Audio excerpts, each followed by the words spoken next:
a fucking professional. Yo, goddamn it, you're muted, what? Endearing, it's iconic. Cheese breaks, fake breaks, staying hydrated. It's shorty time. She's a fucking delight. Trial watching, trials and tribulations. It's Camp Shorty calling all nations. What are you drinking? Shall we skip this part? Left or right-handed? Shit, she slid it to the start. She's a fucking professional. Yo, goddamn it, you're muted, what? Endearing, it's iconic. Cheese breaks, fake breaks, staying hydrated. It's shorty time. She's a fucking delight. Psychology corner. Let's learn about stuff. New Miss Shorty music. Calling their bluff. Best chat, best community. We've got the best mods. A safe, supportive sanctuary full of fun and love.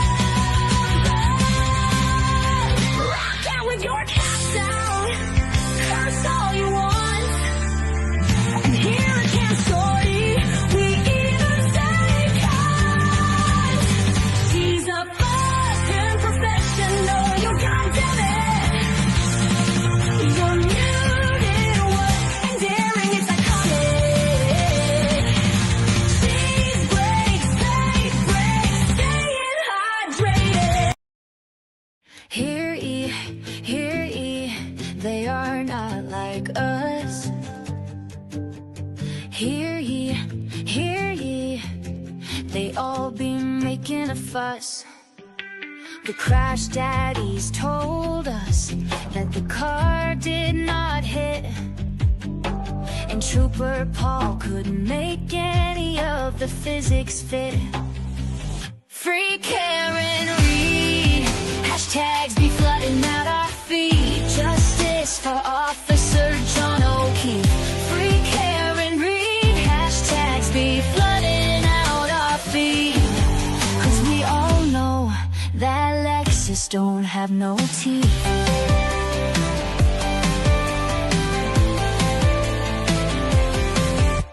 It's obvious that Colin A was in that basement, but the MSP never even took his statement. 34 Fairview, the lawn is so small, but 11 people even saw nothing at all. Free Karen Reed, hashtags be flooding out our feed. Justice for Officer John O'Keefe. Free Karen Reed, hashtags be flooding out our feed. Cause we all know that Lexus don't have no teeth.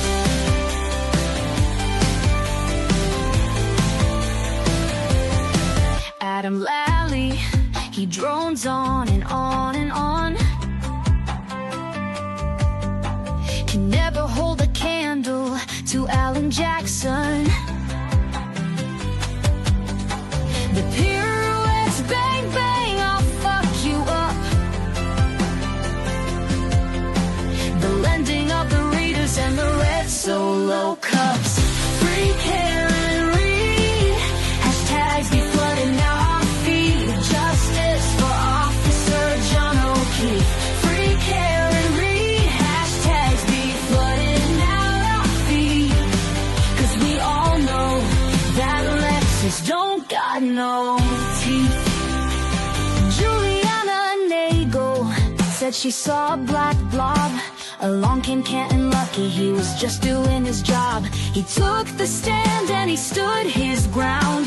So tell us why that Ford Edge has never been found. To 2010, she made that search. Hose along to die in cold, turtles even got merch. Was it raining then, or was it actually snowing?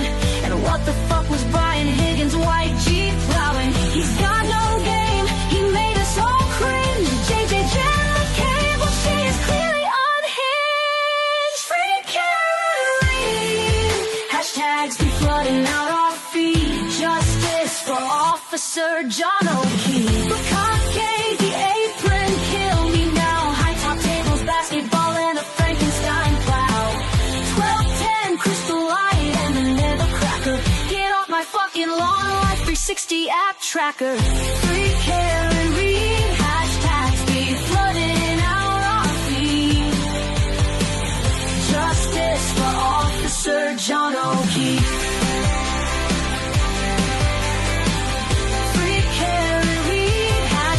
Be flooding out our feet, 'cause we all know that Lexus ain't got no teeth. Free care and read. Hey, shorties, what's up? Dogs are here. Good to see you. I feel like something's a little weird.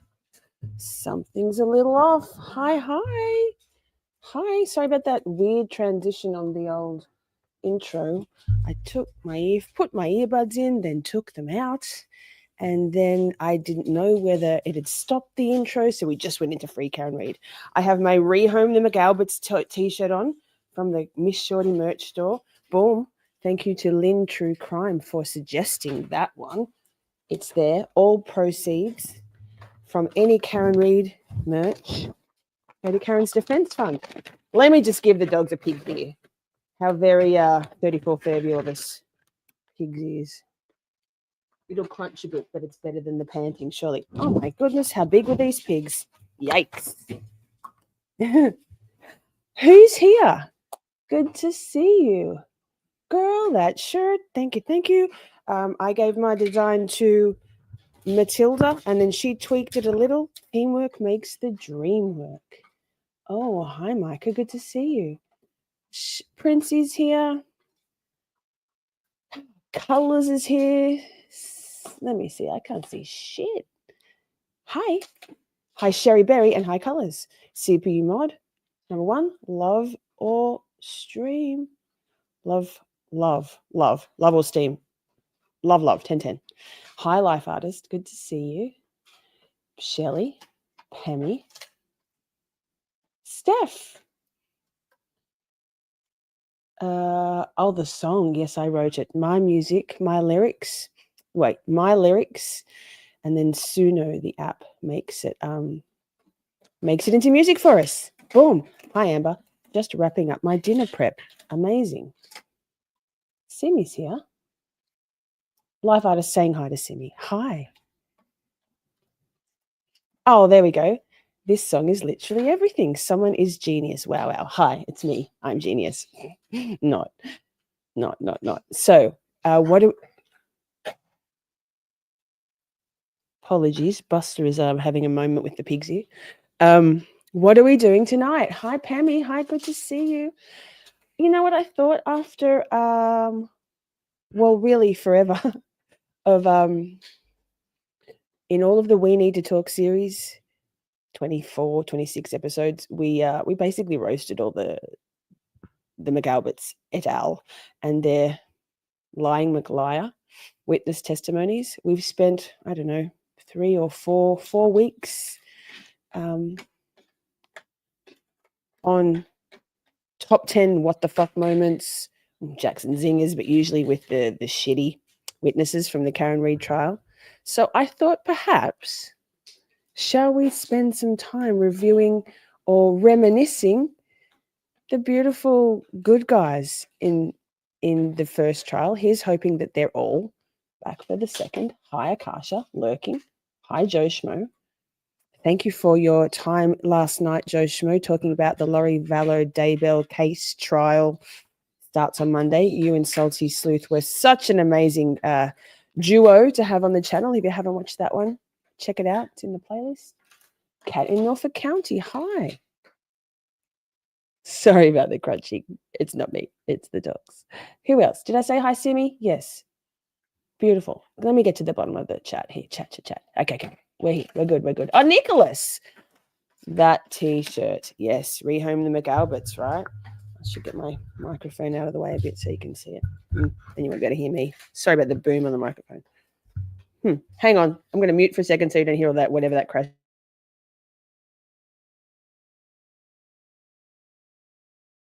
No better. Excellent. Top 10 gotcha moments. Boom. So tonight we are doing, wait, let me change the background because that's the intro background. Hold, walk and talk chat. So replay crew, hi, thank you for being here on the replay. Couldn't do it without you.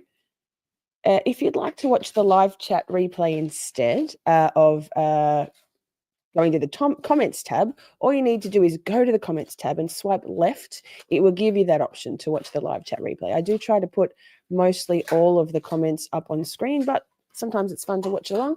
And so if you're on a handheld device, gosh, they're crunching loud. If you're on a handheld device like a tablet, an iPhone, an iPad, etc., it's very possible. Very possible. Jake Hannah's in the house. Hi, good morning, Miss Shorty. A shout out to my cousin Joseph, who is a defence lawyer in Melbourne and has just had a baby girl. Congratulations, cousin Joseph. Awesome. That's cool. Jake, that's wonderful. Congrats to your cousin. Melbourne's a great place. Life Artist says, I'm going to wear my Saint Shorty t-shirt when I go roller skating. Yes. Amazing. So we will pull the raffle. There's not many names in it this time. Pull the raffle. So it's good odds if you donated to the channel last weekend in any way, shape, or form. We'll do that a bit later. One last bit of housekeeping, and then shall we get into it? Two. There'll be no numbers on the countdown tonight. Joey, beautiful Joey, has decided to spend more time with family and less time in backstage being my amazing assistant. So we're going to run it tonight with just me, just going to the videos. That's cool. We get it. I'll give you some big Shazam. Wow, this is number 9, etc. And hopefully by next weekend we can have something organized for that. If we do a top 10 show this next week. I see Matilda's in the house. Catherine also. Hi, Catherine. Matilda, I can't see your name. Oh, there we go. There we go, Matilda. Love the shirt, girl. The V-neck is amazing. So cool. Love. I've got the sleeves rolled up a little bit. This is a small, if you're wondering. Chat. Last bit of housekeeping. We are donating all, so the prompt's going to be, anyway, all PayPal and Cashapp, 100% of PayPal and Cashapp from tonight's stream will be donated to Karen's Defence Fund. Last weekend, we raised $30. I put in another 20, and then Steph did so that was 50. And then Steph, beautiful Steph, blah, blah, blah, put in another 69. So Camp Shorty, we don't need to necessarily strive, well, we could, for $1,150.69, but, reach for the stars, right? Shelley says she's wearing her Shorty t-shirt too. Amazing. So whatever the prompt says, Cash App, Venmo, PayPal, yes.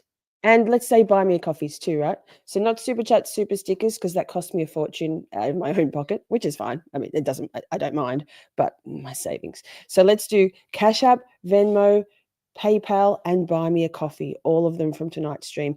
When you make a donation to my Camp Shorty 69 Cash App, Camp Shorty, PayPal, Camp Shorty, Venmo, or my buy me a coffee, and the mods will drop those things in the chat as we go.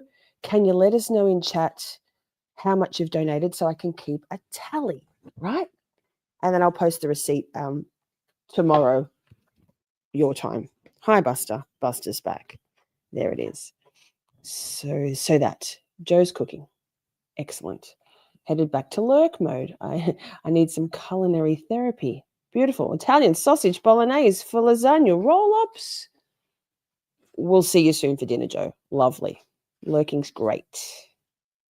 So, shall we get into it? Top 10 good guys, and I've got a few other news clips along the way to go. Don't forget to hit that like. It helps get us into the algorithm. And this tells YouTube, hit that little heart next to the chat bar as we go through. That tells YouTube algorithm also that you're enjoying the content. and hopefully we'll suggest our show to more people. Amazing. Buster says, hit my like. Okay, so we're going to start with, of course, number 10. We are counting down. Let me just make sure I've got this all sorted. Pause. No pause. The usual share screen. Oh, and then it's okay. Oh, all of the video clips, not the news clips that I've got, but all of the trial clips are brought to you courtesy of the Trial channel. Amazing channel. If you haven't already subscribed, please go and give them a follow. And they do amazing work, so much effort. And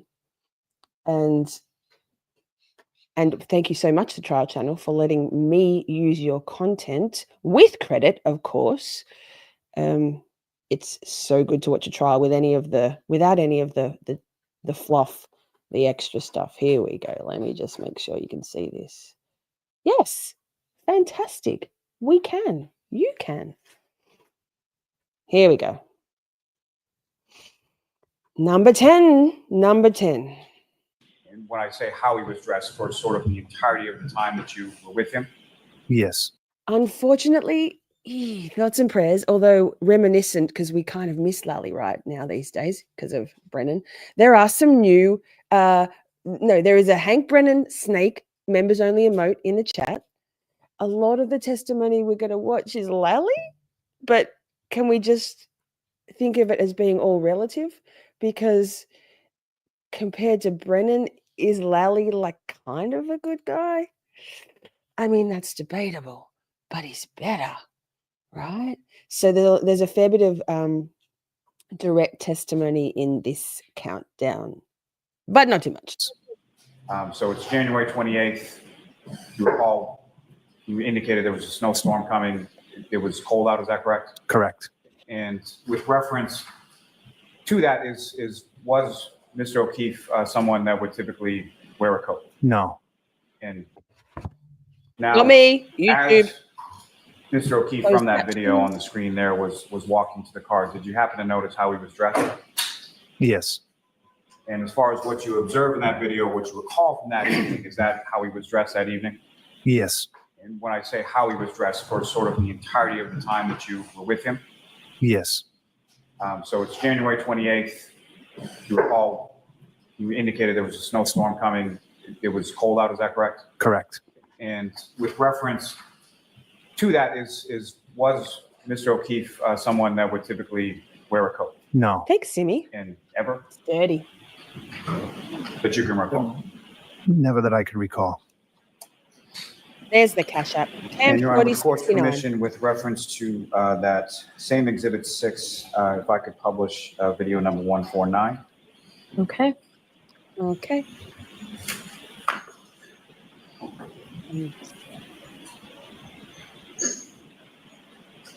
I miss it? I think impactful, wasn't I? Great. Wait. I've got the timestamp.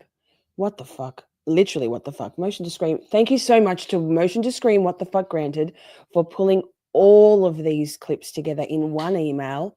Oh my God, I love you, with timestamps and descriptions, so much work. But now my brain is saying, hey, this isn't the clip. This isn't the bit about the bit. Why is that? Did I transpose it wrong? I think yes. I think I'm a professional, and you all know this. Look, let me get back to chat because I fucked. She was John's girlfriend. And, Wait. Do you see me? What the fuck? Literally, what the fuck? Everything's queued up. What have I done? Yes, exactly. Amazing, Matilda. Thank you so much. Hang on. Let me just check my other notes. Pause. Walk and talk chat. It's going to be one of those days. Daylight savings ended last night. I'm starting streaming here at 8 in the morning. Is that a fair enough excuse? Nope. Here we go. Check me out. It says 27:46. Let me skip to the next one. I'm going to believe that the next one is perfect because I believe what the fuck. Motion to Scream, what the fuck. It was the pussy one. It's where he said that John called him a pussy. No, I think Kurt Roberts. Wow. This is what I'm doing now with my life. Being not a professional. 49.50. Okay, we're going to the second one. And then the rest, I promise the rest are all queued up, ready to go perfectly. Ay. Here we go. When following to the next day, about what time is it that you wake up on the 29th? 5:36 a.m. And what was it that woke you up, if you know? Phones ringing. Let me speed it up a little. And how many phones do you have? 2. And essentially one personal, one work. Is that correct? Correct. Were both phones ringing or one of the other? One phone at that time. Was that your work or your personal? My personal phone. Thank you. And get up. I'll do that that and look after. at your phone. Thank you What, if so anything, much. do you see on the screen? I see a lot of missed calls, a bunch of missed calls from Karen, and missed calls from my wife's work. I transposed And 27. when you say missed calls, we're talking about one call, several calls, Several calls. any voicemails that you recall associated with those calls? I don't recall. And so based on sort of making that observation of the missed calls, what do you do with that? I pick up the phone and call my wife. And what, if anything, did you learn from your wife about that? My wife said to me that John. Okay, sustained. John, may we approach? Okay. Matilda, you are So on Mr. the Camerano, you call your wife, and what, if anything, is it in general that she does? She tells me that So, CPU. John didn't mod come one. home last night. This is Mike Camerano. And she's still at work at this point, is that correct? Correct. Wait, She this indicated is to you good. how she came to find that out. She just she said she's received phone calls from From whom? Karen. Okay. And then based on that, you have a conversation with your wife about John's niece and nephew, is that right? Yes, my wife says to me, go get Kaylee. Kaylee is home. So at that time, your wife tells you that Kaylee's home in Meadows Ave by herself. Yes. And so based on that information, what is it that you do next? I realize that Kaylee's home alone, so I throw some clothes on, go out to the car, clean the car off real quick, and get in the car and go. When you say clean the car off real quick, what, if anything, did you have to clean off? I cleaned the snow off the front windshield. And again, you With sort of drive snowing. over to John's house to get Kaylee. Correct. And when you get there, you pull in the driveway as well. Yes. And when you get to John's house and you pull in the driveway, what, if anything, did you observe All right. about sort of the condition of the garage doors? I promise all the rest are perfectly queued up. 29. What did you say? 29 something. My handwriting, shocking. This bit. Now, at some point after you arrived Macy's. at C.F. McCarthy's, who, if anyone else, sort of joins your group? Kurt. And that'd be Kurt Roberts. Is that Correct. And how was it that he came to C.F. McCarthy's that night, if you know? I texted him. And in general terms, what did you call for what that text communication was like between yourself and Mr. Roberts? Yes, he said he was busy. He was doing something that God.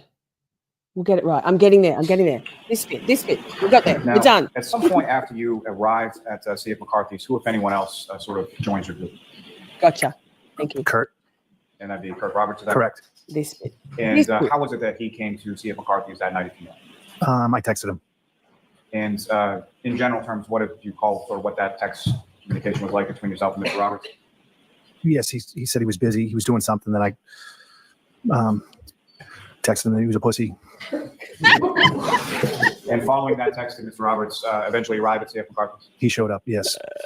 And about how long after you and Mr. O'Keefe? So this is one of the CPU mod. This is one of John O'Keefe's friends in that circle of friends with Kerry and Kurt Roberts, Mike Camerano. I think I don't know if they were actually friends with the Kolokithases, but they were the group of people that all drank that night at C.F. McCarthy's and/or the Waterfall. So that. Thank you, what the fuck, for giving me the correct timestamp. Yikes! What is Camerano's profession? I'm not sure.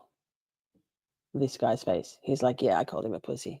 He called me a pussy. I called him a pussy. Pussies. Yes, it's good to have you back. Thank you, everyone, for being here. Thank you, mods. Thank you, chat. Thank you, replay crew. So, with little fanfare whatsoever, shall we go to the next one? And let me double check my notes because chat, that was embarrassing. Share this tab instead. Correct. Here we go. Less AJ, more Alan. No, less Lally, more Alan. It's on 1.5 though. That's not fun for anyone. Well, except me. Here we go, number 9. Number 9. So if I could ask you to take those one at a time, pardon me, 3-2, under that column, visually, that would be a single item, just the cup, correct? Correct. Wait, correct. 3-3, under that single item, the bumper, there would be 5 sub-items. Not me. And within YouTube those wants me. items, there were some subcategories of Pammy. items in some of those, correct? Thanks, Pammy. Yes, because some of the items just had multiple pieces, so they were labeled just to keep track of the pieces. Okay. So if I could ask you to take those one at So this is Christina Hanley. She is the tail light reconstructionist. She's the, I guess, forensic something. Here we go. MSP, forensic scientist, Christina Hanley. To me, almost 50 years old. She looks so young, but she's got a rock and a half of an engagement ring and wedding ring on her finger. So obviously she's old enough to do this job and be married. Love her. But look, Miss Lynn, look, Rehome and McAlberts. Ta-da! We made it merch, girl. We made it merch. Hey, James Lynch, good to see you. She is a forensic puzzle expert. Correct. So we're going to watch a little bit of this testimony because it's quite intricate, but we need it all. It's basically good for Karen. Oh, I think. one at a time, pardon me, 3-2, under that column, up a tiny visually, that would be a single item, just the cup, correct? Correct. 3-3, under that single item, the bumper, there would be 5 sub-items, A, B, C, and D, and E. Yes, that's correct. Public school education. Under 7-12, the third column, there's 9 pieces, correct? A, B, C, D, E, F as in Frank, I, K, and L are the 9 glass pieces, correct? Correct. They're close to being alphabetical, not quite toward the end, right? Correct. I would have to look at my report for the exact letters, but Sure, go ahead and look at your report. so the Hi, Laura. Good to see you. 61 watching. Thank you so much for being the here. 9 pieces of clear apparent glass were Hi. labeled as A, B, C, D, E, F, I, K, and L. Okay. And then, of course, the last category Please, look at this. would be 7-14. I'm pausing for a moment just to say I've popped the Buy Me a Coffee QR code up the top corner there instead. And I see, good time to pause, because I just got a Buy Me a Coffee notification. Holly Street, hi girl, thank you. $5 holla. Buster, please. And so don't forget, not only do all these monies go directly to Karen's Defense Fund, but you'll go in the draw for a Miss Shorty merch tee, which will be drawn next weekend. So that. Carrying on. Oh, I bet it. Wait, I can't. Holly will. I missed a few sound effects. Wait, I know Holly does it mostly for this. I'll take any motherfucker's money if he giving it away. Shit. And for Karen. And this. So if I've missed you, make sure you tell me again. I've got Matilda, 25, Pammy, 20, and Holly, 5. So we're already up to, $50, y'all. Yes. Congratulations, chat. We are doing it. 14, that's a single piece of glass that was recovered at the scene by Trooper Proctor, correct? Correct. All right. Objection, Your Honor. Just So I'm going to see Counsel at sidebar for just a minute on this. May I, Your Honor? Yes. All right. So the last category we were talking about, 7-14, that was a single piece of glass, correct? That's correct. Okay. First of all, I'm going to ask you to take your comparisons one at a time, if I can. You compared the cup in 3-2 to the 9 pieces recovered at the scene. A, B, C, D, E, F, I, K, and L, correct? Yes, that's Lally, correct. Of those pieces You're in the that I drawer just again, mentioned, girl. the cup was a match to A, B, C, D, F, and K, correct? Yes, that's correct. Pieces E and I were compared to each other, and you matched them, correct? So I believe I'd have to look further in my notes, but I believe E and I were found to fit together by Properties, meaning mechanical properties. yes, but I would have to check my notes, but I believe it was the previous analyst that looked at 7-12 that found the physical match between E and I. But that wasn't you? Is it okay if I look at my Yes. notes? Sure, I don't want to get bogged down, but yes, please. Okay, so item 7-12 was previously examined by another analyst in the trace unit. Specifically, E and I received, when I opened this item for examination, James, you can do a super chat, super sticker.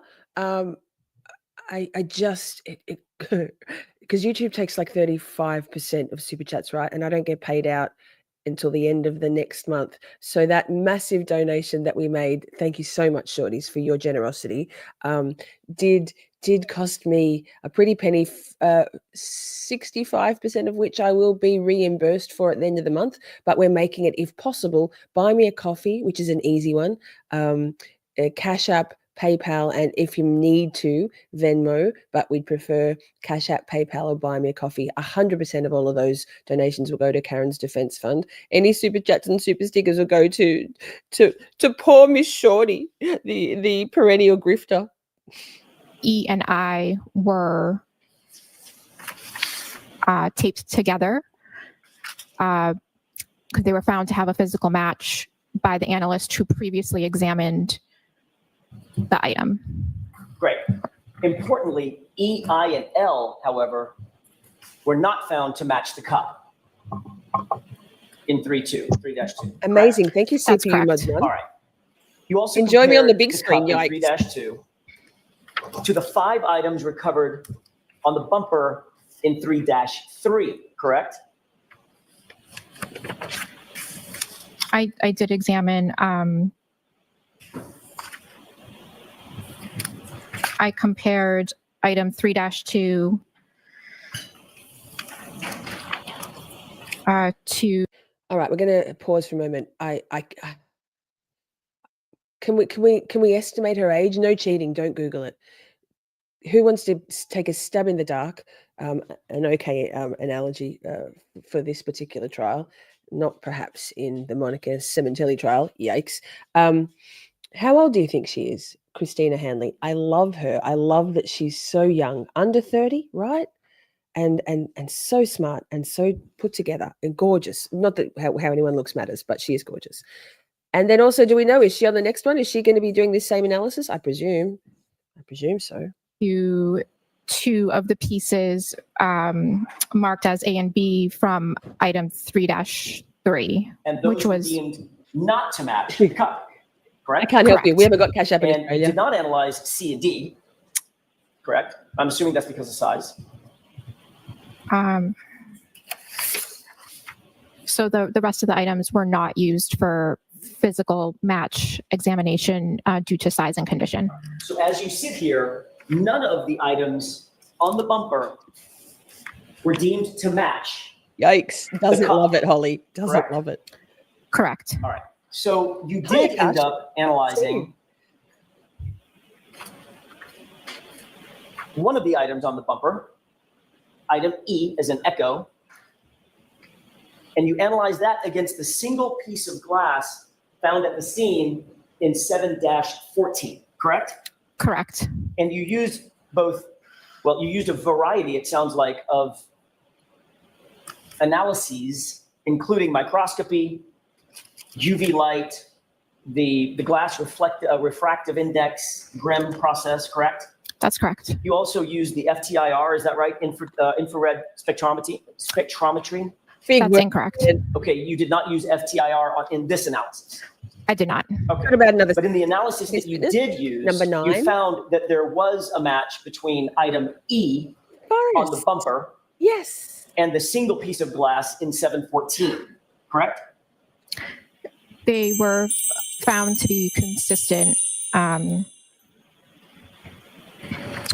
months. Sorry, they were found to be consistent in physical and instrumental properties. Okay.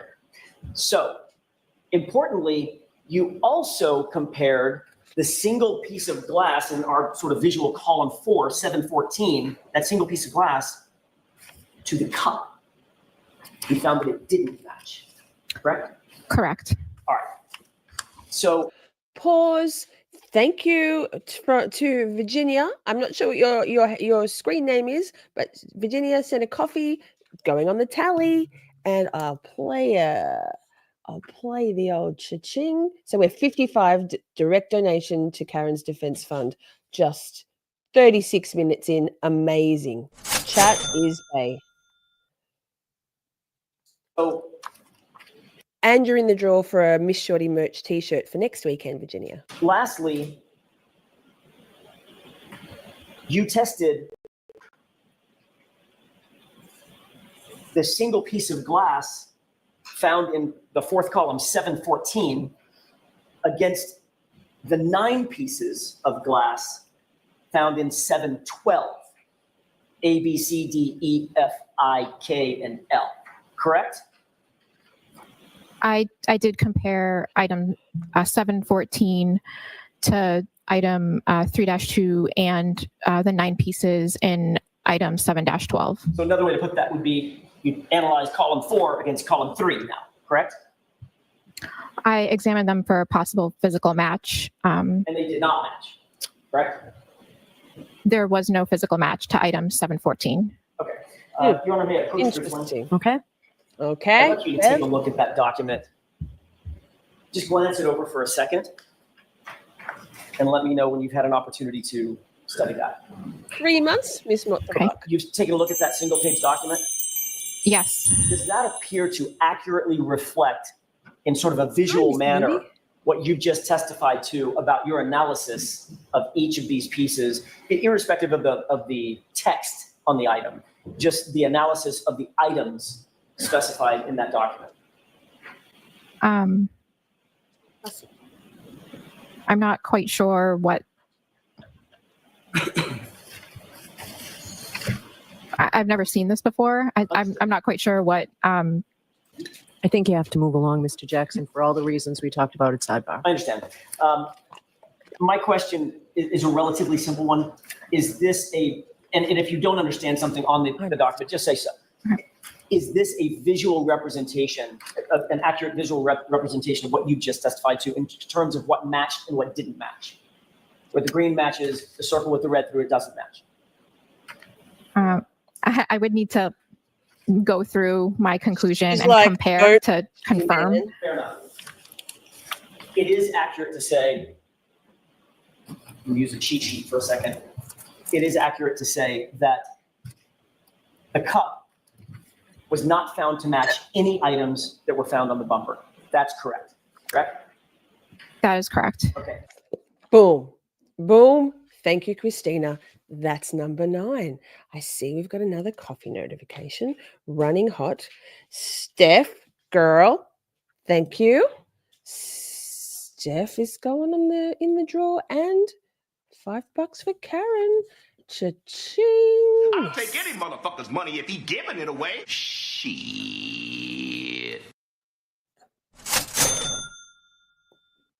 We're doing it. I've got a good feeling about tonight, chat. Okay, so we've done 10. We've done 9. Ah, wait. You're inundating me, chat. James Lynch.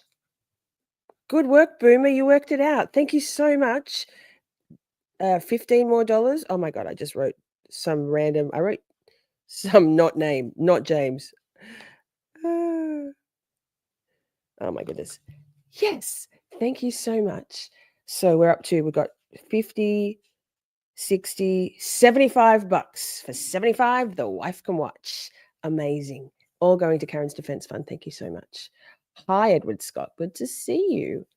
Thank you for being here. Don't forget to hit the like, everybody, and that little heart next to the chat bar also tells YouTube that you're enjoying this stream. So do it. Do it. Do it. Oh, so we're not up to number.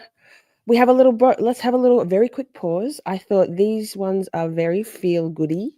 So here we go. Share this tab instead. This and this. This Pro Karen Reed rally in Dedham was one of the largest, with dozens of demonstrators lining the street, waving signs, and proclaiming Reed's innocence. We still want to support her right through. You know, we're not going to stop. We're not going to quit. There were also demonstrations on this street corner in Quincy, on the town green in Taunton, on this highway overpass in Weymouth, and on the waterfront in Plymouth. Free Karen Reed! Organizers said more than 40 rallies were planned across Massachusetts, plus as far away as Florida, California, and Australia. Ralliers insist Reed did not murder her boyfriend, a Boston police officer named John O'Keefe. Did you hear that? And in Australia, that was me. This was back in September. I think this was, when was this? 7 months ago. So that was us. There was a Tasmania one. A couple of independent people around Australia rallied by me, did a Free Karen Reed standout. I think it was on the 7th of September. Perhaps it was the 9th. We did a 3-person strong Free Karen Reed standout in the centre of Melbourne. Kind of cool, huh? I'm going back because we are famous, Shorty. Rallies were planned across Massachusetts, plus as far away as Florida, California, and Australia. Ralliers insist Reed did not murder her boyfriend, a Boston police officer named John O'Keefe. I took one look at the autopsy photos and knew it was not the truth that they were trying to sell us. I hope I meet all of you one day, and I don't know you, but I love you. Reed and her family visited several of the protest sites. At one, she compared the protest in support of her to the ones that ended the Vietnam War. You're brave and you would have protested the Vietnam War and ended it. This is the modern equivalent to that. So thank you all. Reed faces a second criminal trial next year. John O'Keefe's family recently filed a wrongful death lawsuit against her. Many of the protesters have contributed to Reed's legal fund. You want to give us an idea of how much you've contributed? Oh, a few hundred, we'll say, at least, yeah. And are you willing to contribute more? Of course, as long as it takes, you know. We did reach out today to John O'Keefe's family, plus the Norfolk County District Attorney's Office. Neither responded to our requests for comment. Live in Plymouth, David Beanick, WCVB News Center 5. So that was a standout, one of those nationwide standouts in September last year. Very much the good guys in all of this, huh? Yes. So we're up to, now I see CPU mod just did a 11 CPU mod. Thank you so much. Thank you so much. It's going on the tally. So we're up to 8611 for Karen's Defense Fund. Chat is Bae. Shorties, you are amazing. Thank you so much.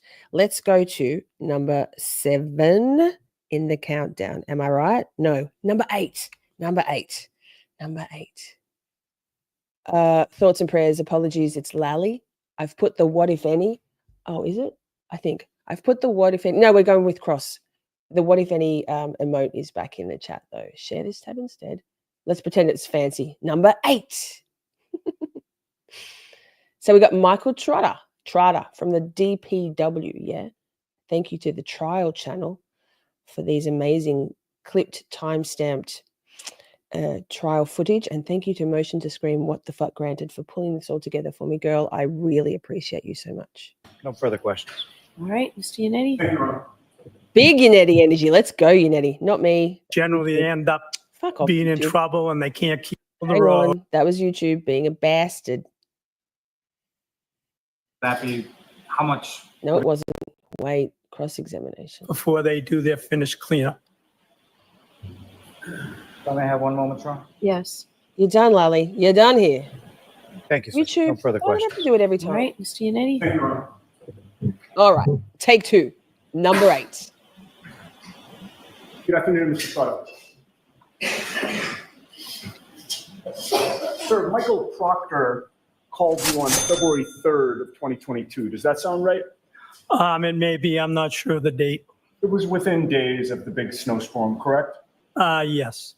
You knew that he was investigating the death of John O'Keefe, which had occurred on January 29th, correct? I did not know that. Had you heard that there was a police officer who was found dead on the lawn of another police officer in Canton? Well, I knew, yes. I knew. It's fairly big news at the time, correct? And were you aware that that was why Michael Proctor was calling you related to that investigation? After he called and identified himself, he said that is why he was calling. Of course. Now, you spoke with him over the phone only, correct? Yes. He never came down to the DPW to meet you in person, correct? Not me, no. And he never asked to interview any of your employees, correct?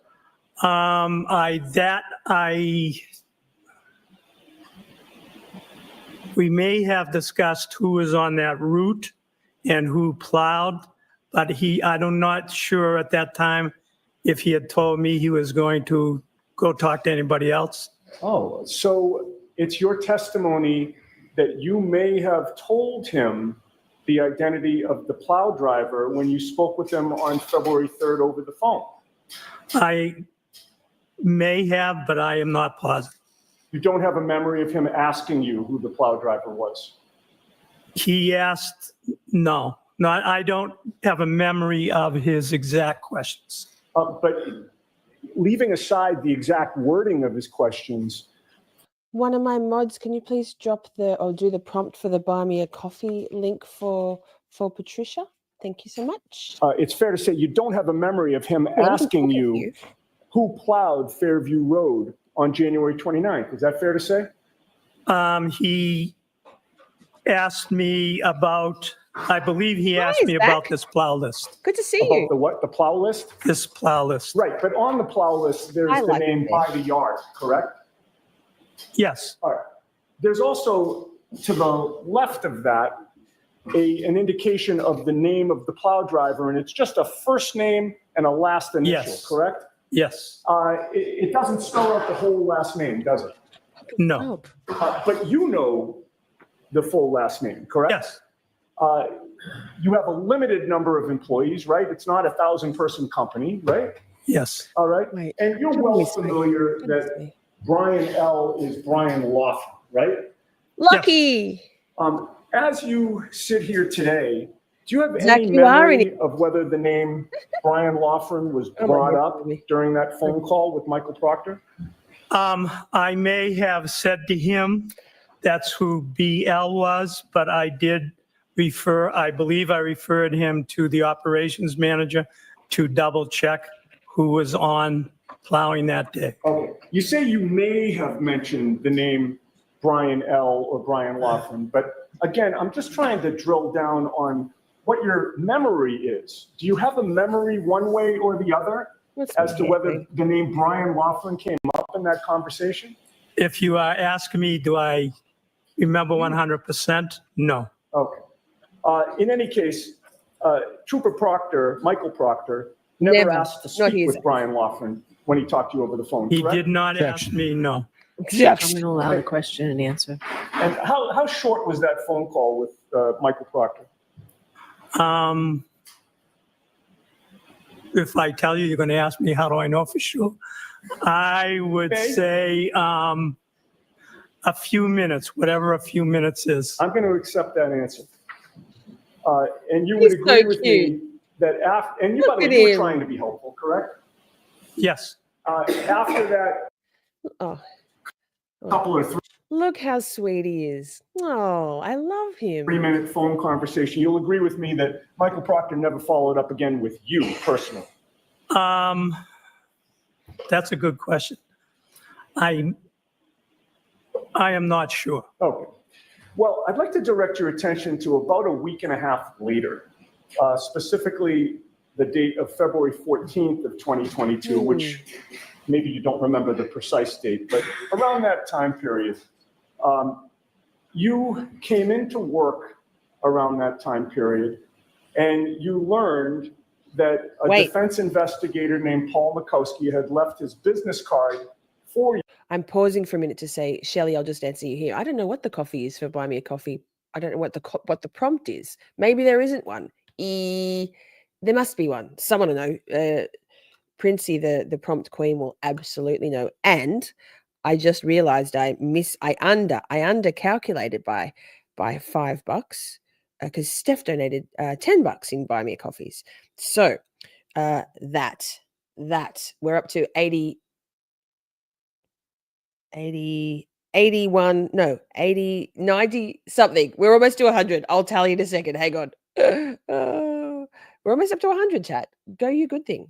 For you with somebody on the DPW staff, correct? Objection. Sustained. Ask it differently. Yes. I do not. Sir, that means you Oh. don't answer that question. I think he's going to ask him the inappropriate one for you to answer, okay?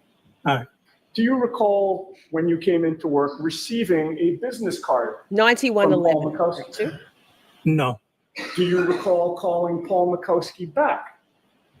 No. Do you recall speaking to any investigator from the defense at any point within a couple of weeks after you spoke to Trooper Proctor? No. Do you deny telling Paul Mikowski to call Bill Walsh? Objection. Objection. Who is Bill Walsh? Billy Walsh is the operations manager for the.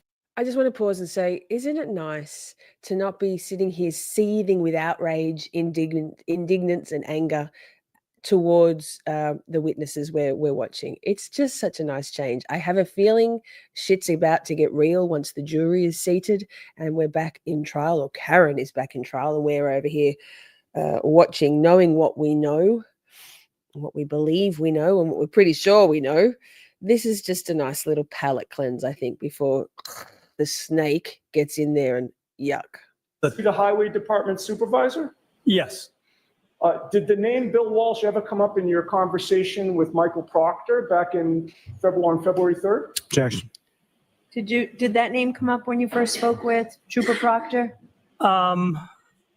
Again, I believe I mentioned it, but I am not positive.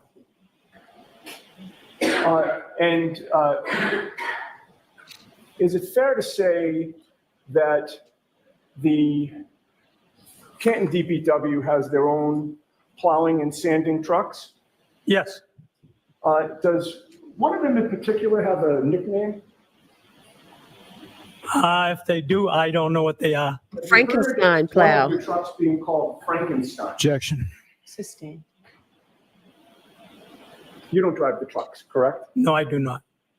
But Brian Loughran does? Yes, he does. And Brian Loughran was driving the truck that plowed Fairview on January 29th of 2022?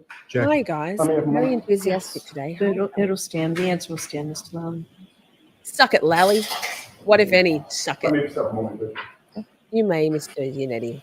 Do you have reading glasses as well? Or Well, I have, yes. you're able to read the exhibit that you have in front of you? Yes. I'm handing you another document, sir, and I would ask if you would compare that document with the document you have in front of you and tell the jury if it's the same document or not. Hi, Colorado. It appears to be. Does it appear to be identical? Yes. I will take the one back that does not have the exhibit sticker on it. Thank you, sir. And I have no further questions. Thank you. Any follow-up, Mr. Lally? No, Your Honor, but may I just retrieve the exhibit? Yeah. Lally. Interesting, Holly. I don't know why. Maybe he was looking at Madam Court Reporter. Maybe he's got a sweet spot for iconic Madam Court Reporter. She sits right next to Lally, or right in front of Lally, or wherever she is. Could be.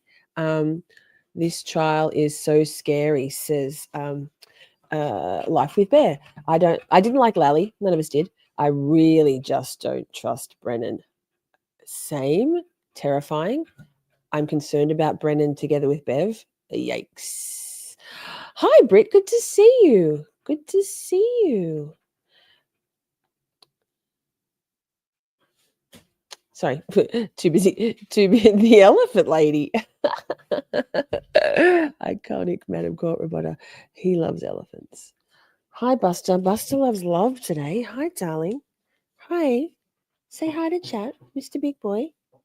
Mr. Suki Lala today. Spanky the snake. Yes, we have a snake. Hank.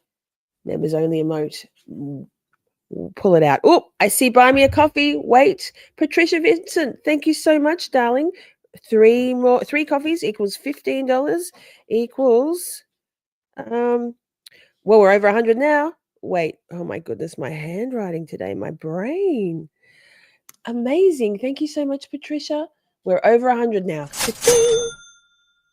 100% of all Cashapp, PayPal, Buy Me a Coffees, and if you must, Venmo, going to directly to Karen's Defense Fund. All of it. All of it. All of it, chat. And you go in the draw for a Miss Shorty merch t-shirt. Miss CPU, I'm not sure. Let me see. I didn't write you down there. CPU mod 1 in the draw. Let's go. What are we up to? We're going to do this today. Tonight, chat. We're up to number 7. 7. No fancy number. We're just going there. We're just going there, chat. So a couple of clips from this badass rebel with a very strong cause, neuropathologist Renee Stonebridge. Dr. Renee Stonebridge. First up, she knows some good words, right? So when I look at the brain, what I do is I look at all surfaces from all sides. And one of the things that I look for is probably occurred minutes to hours. Why YouTube? Why does YouTube do that to me?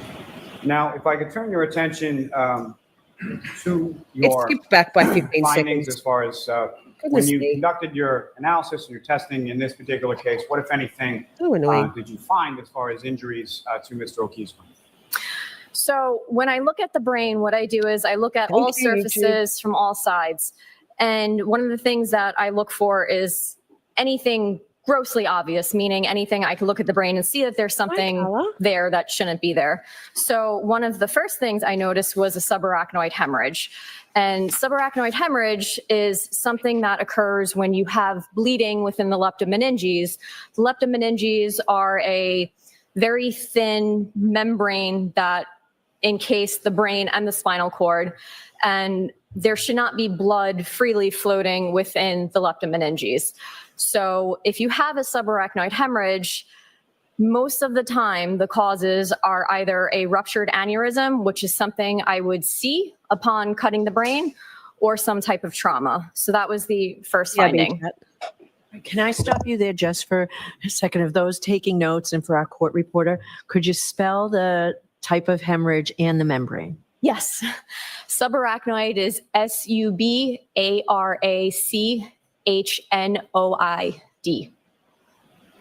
And leptomeninges, LEPTOMENINGES.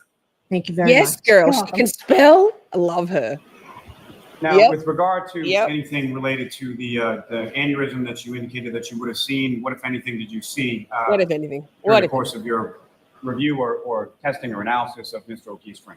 So aneurysms are typically seen in the cerebral vessels that sit around the base of the brain. So I'm going to skip through the aneurysm talk because it's a little close to home for me. My beloved husband passed away from a ruptured cerebral aneurysm 22 years ago. So we'll skip through that. But we've got another Renee Stonebridge clip. Let me get there. Poppy, can you just not? I love you just as much if you don't pand at me, actually. Next clip. Poppy.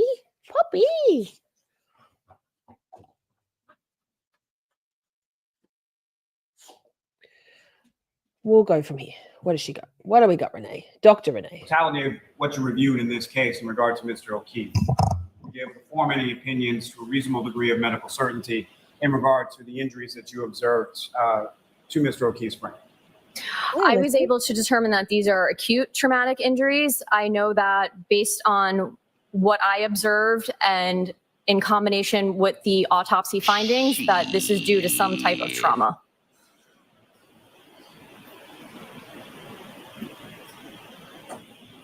If I could ask, as far as you have certain findings as far as the intraventricular hemorrhage and occipital horns of the lateral ventricles, correct? Yes.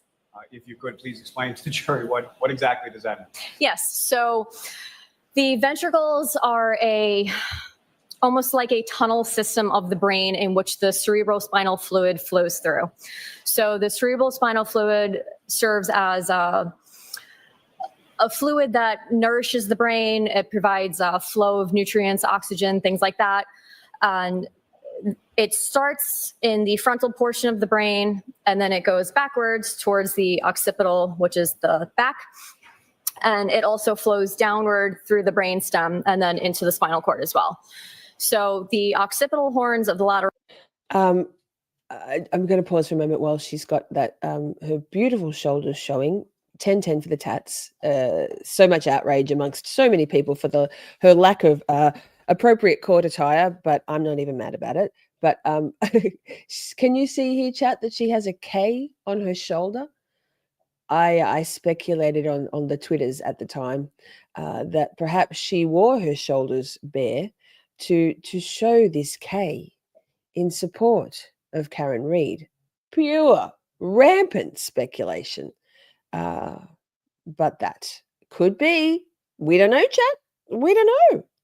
Lateral ventricles are in the back of the head, and having hemorrhage in those areas, in any area of the ventricular system, is usually indicative of some type of trauma. So there should not be blood freely flowing within the ventricular system. Is that what it Dr. means? Stonebridge, with regard Is that what it means? to your findings, is that actually what it means? You mentioned. Because that's awkward. Nobody pointed that out. I'm surprised no one blocked me on Twitter for that one. Someone blocked me on Twitter the other day because I speculated that Laurie Vallow Daybell had fresh hair coloring highlights in her hair, and it looked kind of fresh to me. And this person was adamant that it wasn't fresh, and then blocked me. I'm like, okay, but does that actually mean she's kosher? No. Oh fuck, you got me. You should have said yes. I mean, she might be. That your findings were that the injuries were acute and that the injuries were the result of trauma, correct? Yes. What, if anything, can you say or can you opine as to the mechanism for those acute traumatic injuries? It was something that required some type of force, given that there were skull fractures. I can't say what type of force or how much force, but it was definitely something that caused some type of force, which led to the skull fractures and then the subsequent brain findings. Yes, it was. It was Colin in the basement with the hand weight, in my opinion. And the brain findings? Force, very strong force. Not frozen ground, not the burn, the curb, the very gentle sloping curb. In my opinion, not the steps of the basement. In my opinion, the fracture and the laceration on the back of Officer John O'Keefe's head was caused by Colin in the basement from behind, obviously, with the hand weight. Your thoughts, chat? Findings in particular that you made, were those consistent with the fall? They can be, yes. Can they also be consistent with being struck by a vehicle and then going to the ground? Yes, they can be. Could be. Thank you, Doctor. I have no further questions. You're welcome. Cross-examination. Go, Liza, because we love Liza. Come on, Liza. No questions, thank you. Oh, Liza. Girl. Yes, I think a lot of people have lost loved ones to ruptured cerebral aneurysms. If it's caught in time, it's very much fixable with an angiogram, a little spiral that relieves the pressure in the brain and redistributes the blood flow. But if it's not caught in time, if it's undetected, then it can be tragic. Same, Simi. Simi says, Lisa, it's the only scenario that fits the evidence, in my opinion.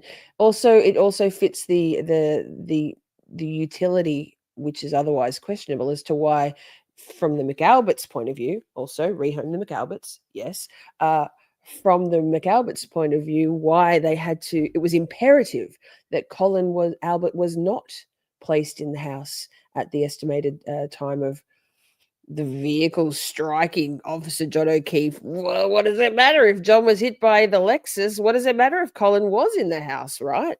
It's all that makes sense to me, too. I mean, I dare say we will never know. But we have another brief interlude of a clip, a short one as well. Shall we? Yes, we shall. This was 5 days ago. So shit be cold right there in out the front of the Dedham Superior Court. Jen, the courthouse behind me will be the venue for Karen Reed's second murder trial. So what can people expect? Well, you may notice some changes both in and out of the courtroom. More than a dozen locations across the state hosted Karen Reed Standout Sunday. Supporters holding signs showing support for Reed, who has pleaded not guilty to second-degree murder and other charges. Prosecutors say she hit her boyfriend, John O'Keefe, with her vehicle outside a home in January of 2022. Reed's first trial ended with a hung jury last summer. We're here for her to show justice and have some justice for her and Officer John O'Keefe, because he's the key player here. And we're still going to be out there. We're still going to be in support of Karen Reed and freeing her. It's busy and it's kind of loud and you can hear a lot of honking. Cindy Hayes lives next to Norfolk Superior Court. She has to avoid demonstrators outside court, but the second trial will be different. That's because Judge Beverly Canoni has extended the buffer zone up to 200 feet around the courthouse, meaning people will not be able to hold signs or wear clothing that favors one side or another. A little bit tired of it and actually thought that it was going to be in a different courthouse. Yeah. We had heard maybe Worcester or something like that. Same courthouse for a second trial, a trial that WCVB legal analyst Martha Coakley says will be decided by what happens inside and not outside the courthouse. What the judge is trying to do is exclude external, extraneous things that could consciously or unconsciously affect particularly potential jurors as they are chosen and as they sit through the trial. If you want to avoid this situation, jury selection does begin here on Tuesday, and court observers tell us they expect that process to last at least 1 week or more. We're live in Dedham. Questions about the buffer zone? Interesting. Here's another clip I've got ready for you. A little short one from Emily D. Baker's Quick Bits channel. I'm almost done with her. And Princey, yes, she did. Emily D. Baker did ask how. Princey asked in EDB's chat of like 15,000 odd people. Our Princelover asked, how would the buffer zone be enforced? And EDB read it out and answered, because it would be an order going against an order from the court. So there's been a suit filed against Judge Beverly Canoni and Meatball Morrissey about this new buffer zone. Let's watch the 3-minute or so quick bit about it. We are going to take a look at a federal lawsuit suing Judge Canoni and others over the buffer zone created in the Karen Reed case. This zone has expanded a little bit beyond what we saw in the first trial. Will they come up with a response before the end of this trial? We will see. They should take it up on an expedited basis because the trial is underway now. We have jury selection ongoing, and witnesses are going to start in the next few weeks at the most. So the individuals that are suing are saying that their rights are being infringed by the buffer zone ordered by the court and are asking for the federal court to tell the lower court no.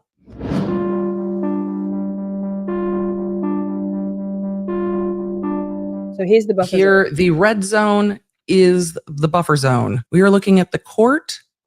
There's the district court, there's Ames Street. So we are looking at all of this red zone being the buffer zone. Holly says, I feel like it's completely illegal. So Emily, I can't remember if in this short one she goes into this, but she certainly does in her long live stream, 3.5 hours or so, covering this and a few other things, just from yesterday or the day before, that the constitutional rights violations seem to be that this buffer zone doesn't prohibit or preclude like shopkeepers or say a Bruins fan from getting into the buffer zone on a bullhorn and spruiking their own wares or showing their support for the Bruins or the Celtics. That it's specifically limiting free speech about a particular topic, subject. In other words, Karen Reed. There's also some vagaries around the order that are protesters allowed in the buffer zone to protest DA Morrissey and or Judge Cannoni, because it's not clearly specified in the order. So it's gone to the federal court. So the issue will likely be, it will be refined, I'd say, if it's an expedited process through the federal court, this action. Let's keep watching. But that's the new expanded buffer zone. It's enormous. For the case now. So again, a visual always helps, especially if you're not from the area, to take a look at how much is encompassed by this zone of where people cannot be around this courthouse. And it looks like a pretty open plaza back in this area behind that other court building. I went through the lawsuit against Judge Cannoni, DA Morrissey, and others regarding the First Amendment rights of protesters outside the Karen Reed trial. The arguments being that the buffer zone is unconstitutional for enumerated reasons, because it is a prior restraint on speech, because it is protected speech, because it targets just the Karen Reed case. The buffer zone order from the court doesn't say there can't be anyone on bullhorns within the buffer zone. It says you can't be demonstrating about the Karen Reed case on sound enhancing devices. So there are some questions here, and this has been taken up to the federal court. I still question whether or not individuals sought to intervene with the order in the second trial. In their motion, they point out that they were denied the ability to intervene during the first trial when a buffer zone was established. They were silent on whether or not they sought to intervene during the second trial. And the federal court may say, well, you need to ask the court first. If the court denies it, then come and ask us for declaratory relief and for an injunction regarding this. But the court keeps saying to the jury, as jury selection is underway, that this will be a 6 to 8 week trial. So this may have time on an expedited basis to work its way through the federal court to determine whether or not the court's order regarding an expanded buffer zone and restrictions on what people may do, wear, and say in that buffer zone is unconstitutional. I'm going to be keeping an eye on it as it goes alongside, because when the court rules what happens in the courthouse, it's one thing. But when you expand that beyond courthouse property onto private property and other public property, that's when you get very well into the area of First Amendment law and under strict scrutiny whether or not that buffer zone order is narrowly tailored to address the valid government interest of protecting this jury trial, or is it not? So we will see if the court balances that before this trial is done. I'm interested to see it. Thanks for joining me. If you enjoyed this episode and don't... Thanks, Emily D. Baker. Please don't copyright strike me. I don't think she will. Make sure if you don't love long live streams, what are you doing here? Because we're here for a while, although we might move faster than sometimes. But if you don't have the time to watch the big long lives from Emily D. Baker, if Emily D. Baker is your choice of, or one of your choices for trial coverage, she's mine. She does have a quick bits channel, and those little, they do her summaries and shorter, more condensed review or summaries of the stuff that she's covering. So that shall we go to number 6? Now this is a longer clip, no fancy numbers, but 6. Ta-da! Oh wait, fuck! I pressed the wrong button. Yikes! Hang on. Take two. 6. Ta-da! I think we're going to do it a little bit faster, but we'll see. Poppy, I don't know about this today.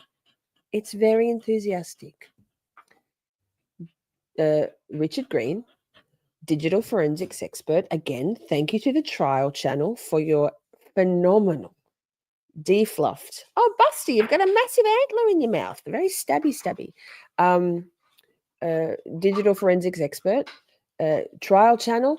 Love your work. Go and subscribe. Watch your trials through them if you don't want the commentary, or if you need to find things in a hurry. And thank you to Motion to Scream What the Fuck Granted for indeed finding all these clips for me and sending them to me in one email. Girl, lifesaver. Love you.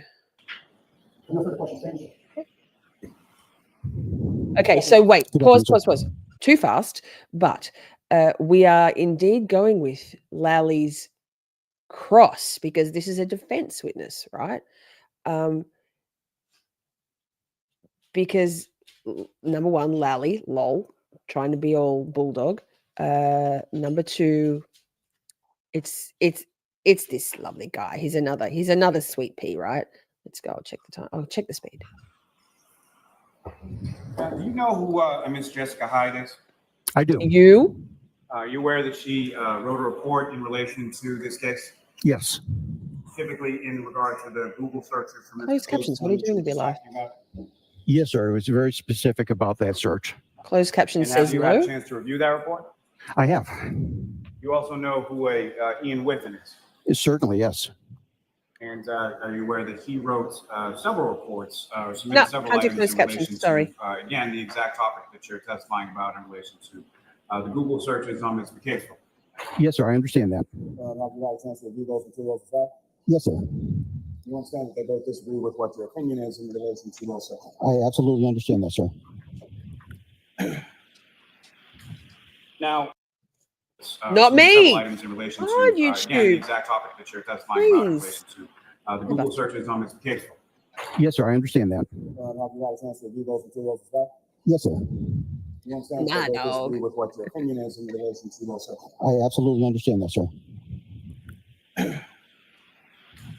Now, just as far as your qualifications and certifications go, I'm just having a difficult time. From the certifications that you have, at what point were you, or what, if any, certifications do you have with reference to Cellbrite as a tool, as far as your use and interpretation of data from Cellbrite?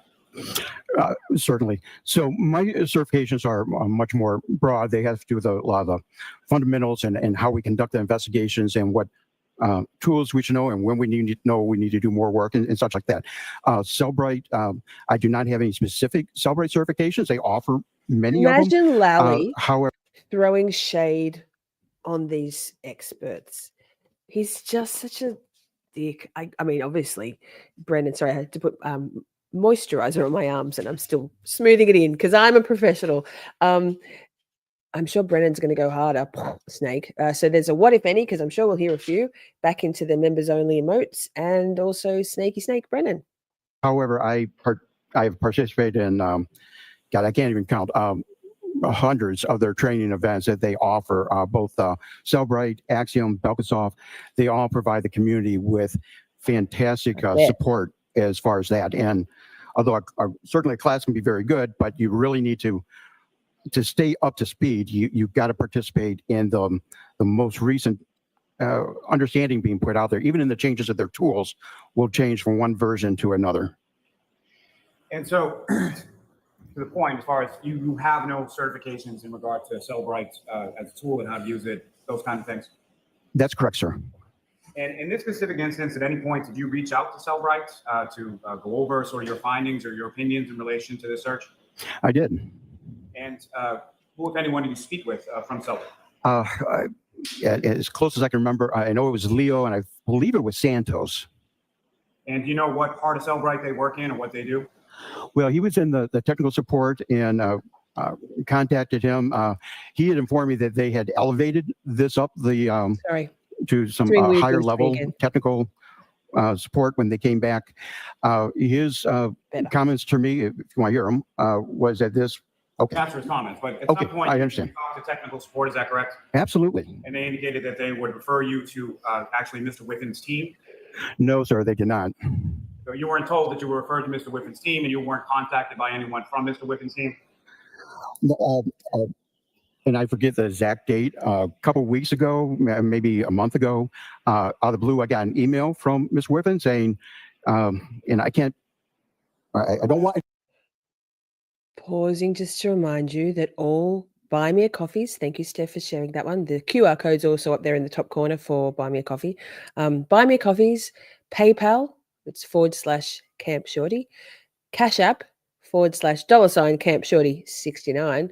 And if you need to, Venmo, are all 100% of all of those donations going directly to Karen's Defense Fund. We'll make that donation tomorrow. So we're up to 100 and wait, what are we up to? Let me give you an update. We're up to brain $106.11. That's pretty good. We can do better. Come on, chat. Well, I don't want to misquote them, but certainly I got an email I'm not from asking him. you about any specific conversation Okay. that you had. What I'm asking, and I'm asking about a time period more back in 2022. I'm sorry, I couldn't quite hear you. Back in 2022, did you reach out to Cellbrite in relation to this search and your opinions related to it? Yes, sir. And at that point, was that the point that you spoke to someone from technical support? He does, Simi. Yes, sir. It's And AUGH. at that point, would someone from technical support actually refer you or tell you that they were referring you to Mr. Whiffen's team? No, sorry, I had absolutely no idea about that. So no one from no one from Mr. Whiffen's team reached out to you, and then you just never called them back. That didn't happen. Now that I'm aware. Because Ian Whiffen's a dick. And Ian Whiffen was only there to spruik his Artex or whatever it was called. What was it called? Is that the one? Software that 600 people use worldwide for free? And he gave us some sort of PowerPoint or Excel spreadsheet, not actually a Cellbrite extraction. So that. Look at this lovely guy. You're right. He's just sitting there smiling. He's so polite and convivial. And Simi, he does look like he might be related to Alec Murdoch. It's Murdaughh, murder. Yikes. Now, you were asked to look at a couple different phones, and I'm assuming by counsel for the defendant, correct? Can you say that once again? I'm sorry. You were asked to look at 3 different phones is what the testimony was. And I'm assuming that was by some counsel for the defendant, correct? No one else asked you to look at these phones. Oh, correct. Yes, it was from the defense answer too. Yes. And so the phones that you were Hi, how's your cooking going? It sounds like you need a break. Washed your hands, put a few dishes in the sink, ready to go to the next phase. This is Richard Green. He is actually a defense expert. He is their digital forensics expert. So Lally is delightfully cross-examining. P.S. It's not delightful. you were asked to look at were Mr. O'Keefe's phone, the defendant's phone, and Ms. McKay's phone, correct? Correct. Now, as far as Kerry Roberts' phone, were you ever asked to look at that? No. And with respect to the defendant's phone, was there any GPS location information or data that you observed in her phone? So we had an indication that location had been using. Pause Akasha, because I don't have a Cash App in Australia. Steph is the keeper of the Cash App, our girl Steph. How much did you donate? And I'll add it to the tally, girl.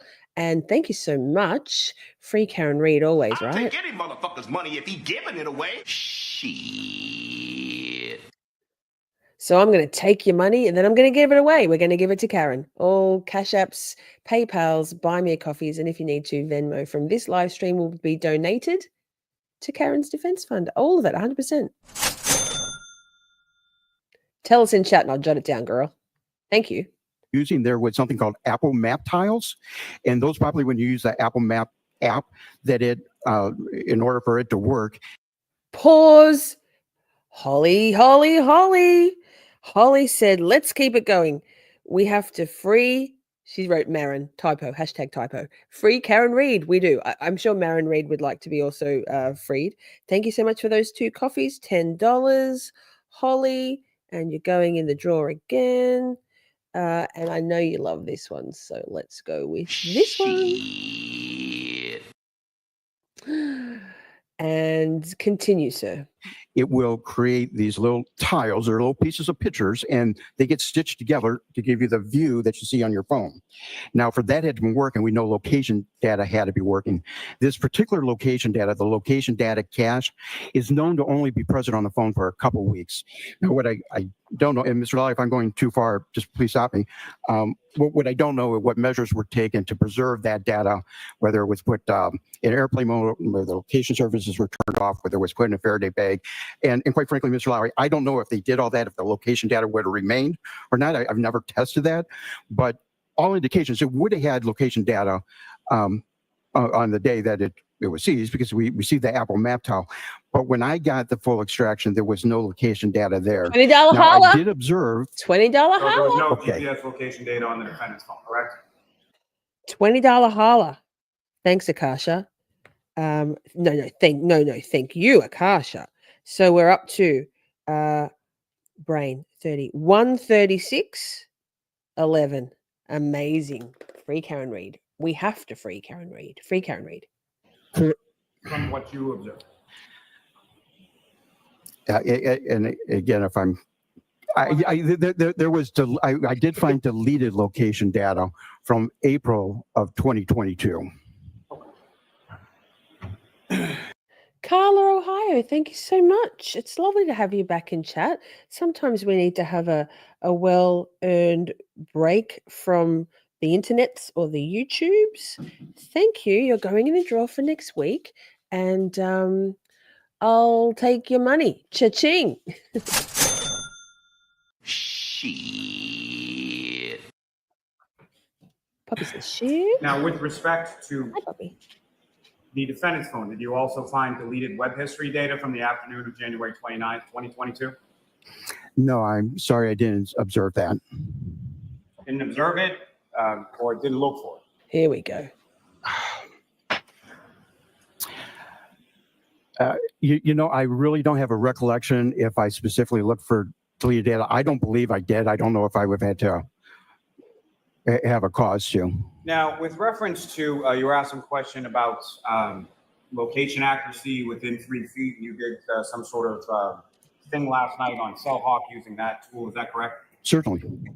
And you were asked to do that after Trooper Carino testified yesterday. Is that correct? I understand you testified yesterday.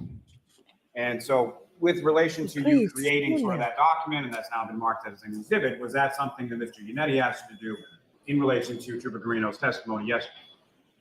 Well, in all fairness, you need to ask Mr. Yannetti. I could make an assumption here. I mean, if I'm not. I don't know quite. I'm not trying not to answer you.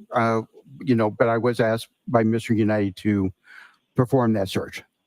So, Mr. He's so polite and lovely. We're coming up to the best moment. Lally, please be conscious of that.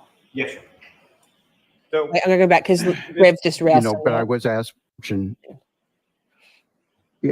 I mean, if I'm not. I don't know quite. I'm not trying not to answer you. You know, but I was asked by Mr. Yannetti to perform that search. So, Mr. Lally, please be conscious of that. Yes, sir. So, Ms. Green, with respect to that 3 feet of accuracy, are you aware that what Trooper Carino was testifying to in regard to that had absolutely nothing to do with phone applications or anything to do with data from phone or Cellhawk or Tool or anything like that? No, I don't know the full extent of what Mr. Carino would have been testifying to. And so you're not aware that his testimony was actually in regard to reviewing cruise camera. He just said he doesn't know. Department photographs of where Mr. O'Keefe's body was, and then mapping that using GPS latitude and longitude. Objection. Based on that, within a 3 feet. Objection, Lally. The objection sustained. Ask it differently. Ask it differently. Are you aware Mr. of any Lally. of what Trooper Carino testified to yesterday?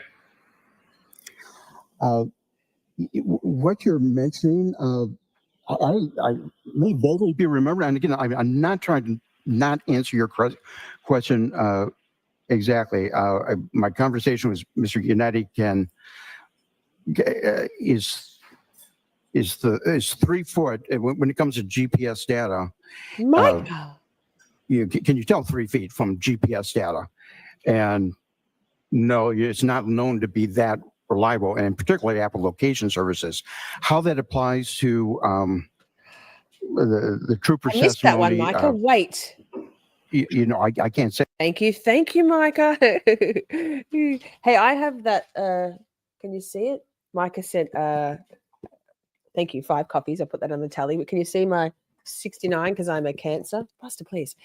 Micah sent a few of those emotes in his coffee thing. $25. Booyah Cashapp. Buster, please. Goodness gracious. It's lucky I don't get easily distracted, right? I'll take any motherfucker's money if he giving it away. Shit. Going on the tally. Thanks, Micah. And say with specificity.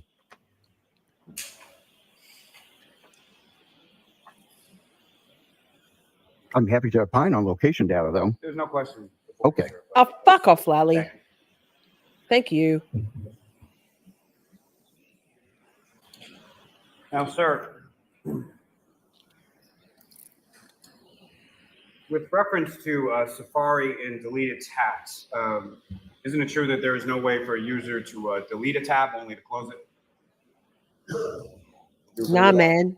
X out of your tabs. Well, when you close a tab, all right, you're taking it out of the active state, and it's going to an inactive state that some people could call deleted. Now, the Safari history allows you to go in and delete history by certain date ranges, but you can also go into specific websites that you visited and delete those. Now if you want me to continue, the WAL file itself, you can't open up a WAL file and say, oh, I want to delete that record. But functioning the phone through the user interfaces will have an effect of deleting data within that WAL file. Isn't it also true that Celebrite uses that red X to annotate that the record is no longer active and has been recovered, which should then make it incumbent upon the examiner, being you in this instance, to determine if it was actually deleted, correct? Yes, sir. Thank you for asking. Yes. Thank you for asking. Okay. All right. Okay. Is he Canadian? He's so polite. Maybe he is Canadian. You stated Look at him in your smiling. affidavit, in your testimony, that you used the Sanderson, SQLite, or SQLite Forensic Explorer to examine the Safari tabs DB associated with the WAL file log. Is that correct? He's at a game tonight. Yes, sir. He's at the Bruins. Now, in your analysis using that Sanderson, Steve. Hi, Steve. Shout out, Steve. Explorer, was there an indication that How Long to Die in Cold was found in the Yes. WAL file? Yes, sir.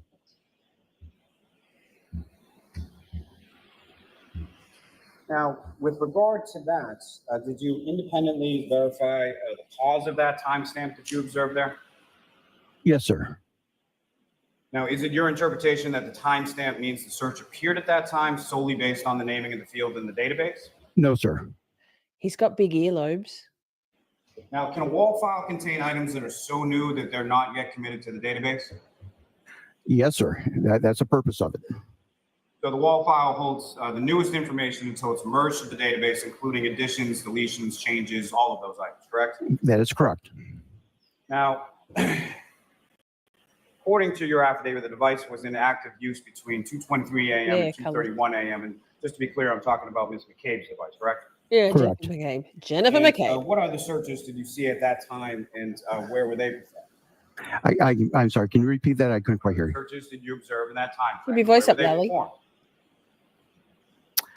Well, there were a number of websites, including the Rainy Men exhibit that we did. There was Ozone Basketball, I believe. There, Hockermont, Smith, and I can tell you that those similarly, He really the is like last a junkie, entry with those Steve. there is the browser state DB file. It's not at the beginning, it's not at the end, and I have a couple thoughts on why that may be in regards to Ms. Hyde and Ms. Whiffen. I'm happy to share those with you. I'm not asking you anything about that, sir. Very What I'm good. asking is it possible for a change request in the WAL to a SQLite database pertaining to one particular field, leaving the other fields as what they were previously? I want to answer your question as well as I can. So can you repeat that one more time? Is it possible? I love it. Is it possible for a change request in the WAL to a SQLite database pertaining to one particular field, leaving the other fields as what they were previously?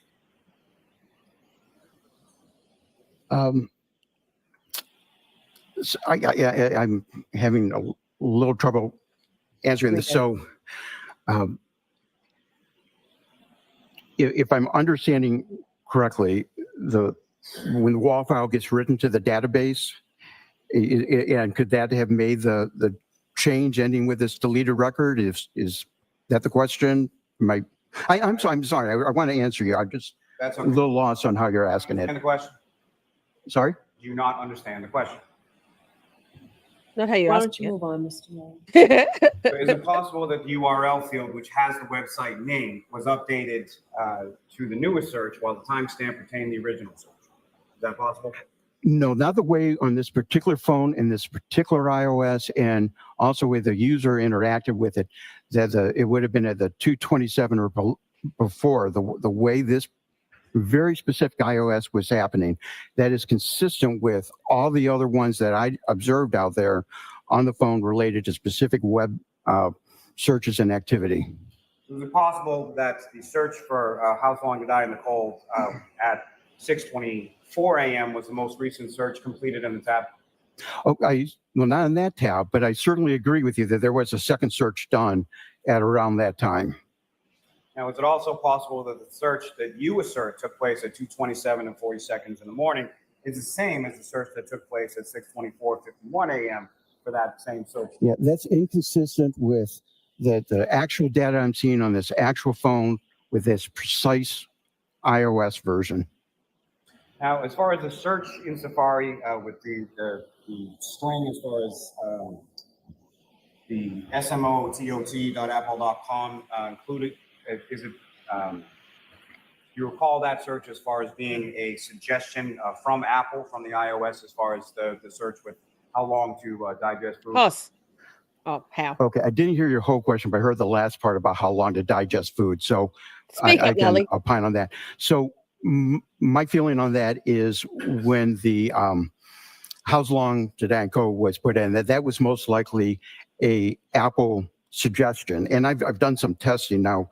The time period I'm doing my testing, is after the fact that this would have actually occurred. But as I tested that on a live phone and using a Google search, I could see that how long to digest food would come up. I also noticed the specific phrase, Hi, son. When good how to long see does you. it take to die from hypothermia? So as you do this Google search, you try to repeat what's being done. Those are two suggestions that actually came up. And so that was something that was a suggestion and not something that was actually searched, correct? Yeah, no, and I know that's different from my affidavit from about a year and a half ago, in all fairness, but That's entirely different. One person, correct? Mr. Lally, I'm sorry. one person at a time. Yes. Okay. So, yeah, in fairness, I want to give you my best knowledge as I understand it saying here today, including after my review of Mr. Whiffen and Ms. Hyde's report. So I want to do everything I can to shine as much light and clarity on this as possible. So as I repeated, since that time and did the search, I would notice that is one of the things that would come up, and it would have a little picture like a dinner plate or something like that. And there was actually a similar, if not the same picture found in the artifacts of that phone. And so just to conclude, that's not what you said in your affidavit that was actually filed under pains and penalties of perjury with this court, correct? Yes, and on that day, that is what my true and proper belief was. Okay, it's since further testing, I have found that I now believe that was probably an automatic one, and if I've caused you any distress, I apologize. It doesn't cause me any distress. Okay. What I'm asking. Oh, I love it. He must be Canadian. There's so much Canada about him. He's a perjury with this court, correct? Yes, and on that day, that is what my true and proper belief was. Okay, it's since further testing, I have found that I now believe that was probably an automatic one, and if I've caused you any distress, I apologize. It doesn't cause me any distress. Okay. What I'm asking, sir, is that that's what you filed because that's what you thought at the time, correct? Yes, sir. And Bliss. Bliss. Bliss. Hank makes me so annoyed. Yes. I think he's going to accuse a lot of people of a lot of things, and I guarantee you he ain't going to be accusing any of the McAlberts of any of those things. Dr. Russell is amazing. Lulu Bell, hi. Hey, how are you, girl? Just good to see you. Just a reminder, seeing as how there's and Dave's here as well. So just a reminder. Hi, Dave. Good to see you. We are, as always, in our free Karen Read live streams every weekend. Or we are donating 100% of all Buy Me a Coffees, PayPal. It's /Camp Shorty, Cashapp, which is $ Camp Shorty 69. And if you need to, Venmo, 100% of all those donations will be going to Karen's Defense Fund tomorrow once we've got the full tally. Wait, let me just tell us all what we're up to. We are up to, my brain, 161 and 11 cents. Booyakasha. Let's do a cha-ching just because that's kind of cool. And we're going to move on to the next witness. No, the next number. Let me check my notes. Remarkable. So good. No page turning. We are up to number 5. Now, number 5 is a two-parter. A two-parter. So there's no numbers, but I'll do, as in there's no countdown because I can't do that myself. It's just too many moving parts, and it's just me tonight. Joey's taking a well-deserved break, spending some more time with loved ones. Not that we're not loved ones, but yes, that. Share this tab instead. So, do you all remember this guy? Maybe not so much. You might remember his wife a little better. Let me just make sure I've got the timestamp right. Sorry about that noise.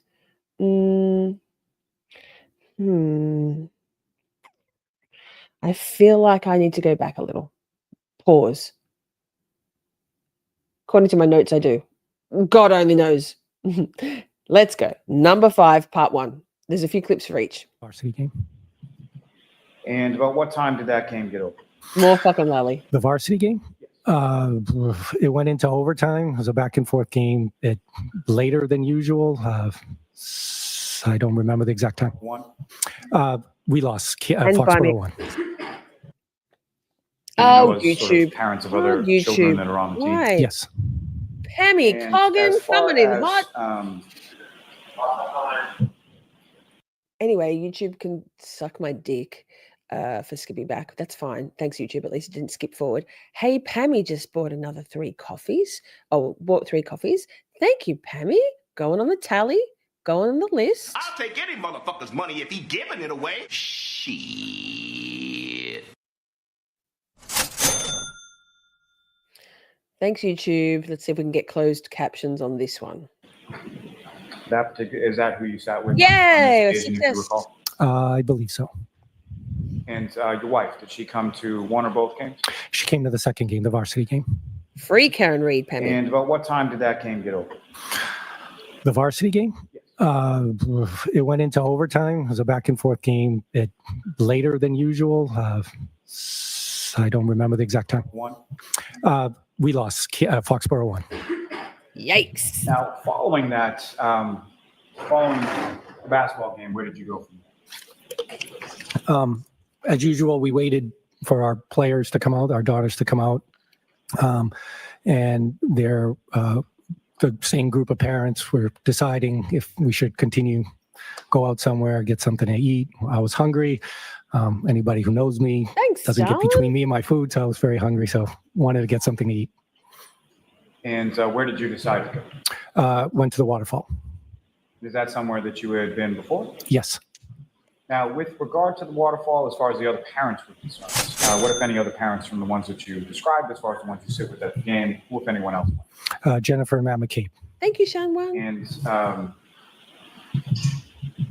how was that was that communicated to you as far as in person, via text, or phone, or how did you come to the waterfall? It was via text. And so you get a text from who specifically directing you to sort of go to the waterfall? Lady. So it was a group text amongst the 5 sets of families, and different ideas were bantered about in the group text, and I decided to go to Waterfall. When you get to the waterfall, being familiar with the establishment, where is it that you parked in reference to the waterfall? Oh my I God, parked doesn't matter where they behind parked. Washington Street, there's a small Let me get little back to the parking thing. lot. I've got time stamp. Waterfall shares a parking lot with other establishments and I believe condos, so I parked in the back. Hang on. Thanks, Lally. We're just going to skip through. So that was the first little part. I feel like I maybe missed it, but anyway, I wasn't paying attention. Yikes. Walk and talk chat. Walk and talk. Oh, good. We're out of Lally zone. We're out of Lally zone. I don't trust my notes. I had wine. I was day drinking after Feral Friday, publicly buzzed yesterday, but not that much wine, and I certainly wasn't drunk. Not as drunk as these mofos at the waterfall that night. Nowhere near. I didn't drive either. Just saying. Here we go. Let me see. Walk and talk, chat. Walk and talk. Most of my notes have been right. All of motion to scream what the fuck timestamps were right. It was my transposing of said time. Child off and yes, correct. enjoyed the birthday party. Correct. Okay, fair enough. But you had no problems or no qualms with Miss Reed, Mr. O'Keefe being caretakers over your children. Absolutely not. You said that you didn't socialize as couples all that often, but Same. there were times in which you did socialize with them. Yes. About how many times would you say?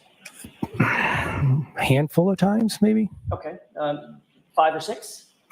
If that. Over the course of how long? Since 2020 to 2022, 2 years, less than 2 years. Focusing your attention more toward the end of that time period that you just mentioned, toward 2022, when you socialized with Miss Reed and Mr. O'Keefe, did you ever see any sort of tension between the two of them? Not at all. Did they seem like a normal and loving couple? Absolutely. They seemed like they were affectionate and normally affectionate? I didn't, Shelley. I'm conflicted about it. Here's the thing. Sidebar. Sorry, Nicholas Kolokithas. This is Nick Kolokithas, by the way. Friend of Officer John O'Keefe. Husband to Karina Kolokithas. 10-10, love them so much. Shelley. Sidebar. I didn't. And I will, I promise. But I'm very, very, very averse to leaving my home on once I'm home on Friday afternoon, I don't step foot out the door. So I feel a heavy burden of guilt and shame over the fact that I didn't. And it's an inside joke, but I was supposed to go to my local train station to shoot a video of the train station based on one of many hilarious moments in Feral Friday last night, on which I was a guest with Steve and Dan from Publicly Buzzed. It's a whole thing. TLDR, Shelley. No, I didn't. I'm a horrible person. I'll do it this week when I'm already out of the house. I'm a recluse. Affectionate with one another? Absolutely. Do you ever have any question about the nature of their relationship, any toxicity in their relationship, or any overt indicators that they weren't getting along? Not to my knowledge, not at all. Matter of fact, you spent more time with Mr. O'Keefe. Yes. Anybody else in the foursome, correct? Yes. Okay. Well, other than my wife. I mean, foursome. Good catch. You're going to pay for that later. Fair enough. I get brownie points for that, right? Let me see if I can restate it a little bit better. Between Mr. O'Keefe and Miss Reed, you spent more time with Mr. O'Keefe. Yes. Fair enough. You knew that Mr. O'Keefe and Miss Reed had rekindled a previous relationship from years earlier. Yes, I did.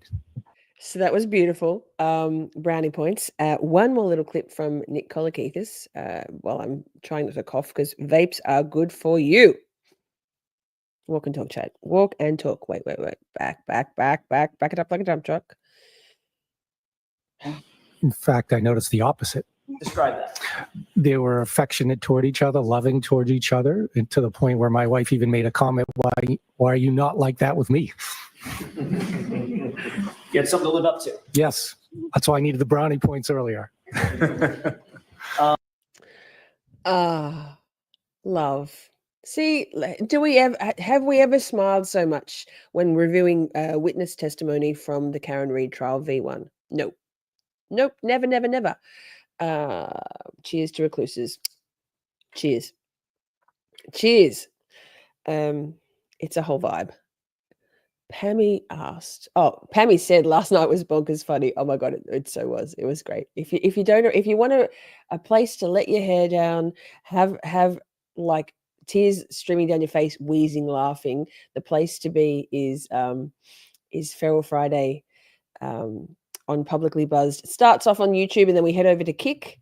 I'm relatively often a guest on Feral Fridays because I'm also hilarious. It's a good time. It's a good time. Don't tell me I'm muted. Oh my God. Hi, Bob. Bob's like, where's the boobs emote? Good to see you, Bob. It's been a little minute. Plan your Fridays to be feral. I try to wrap up my Friday night camp shorty in time for that 9 p.m. Eastern kickoff. It's a whole thing. We were running a little bit late, but it happens. It happens. Okay. So those were the 3 clips, part 1 of number 5. Let's pause for a minute. We are halfway. Hang on. I've got this thing. Apparently there's some confusion and I'm sure it will still see a relatively mass exodus. Oh my goodness, did I? I didn't upload it. What a fool. Princey, I made that special backdrop for when we play music and I forgot to put it into my StreamYard. Not a professional. Here, wait. Let's have a short musical interlude. It is very, very, very relevant. You all know this one. Holly loves this one. It's Hey Massachusetts, right? Now some music. The Supreme Leader decrees it. That's me. I'm the Supreme Leader. Lol. We'll be back in 3 minutes. We're only halfway, chat. We're only halfway.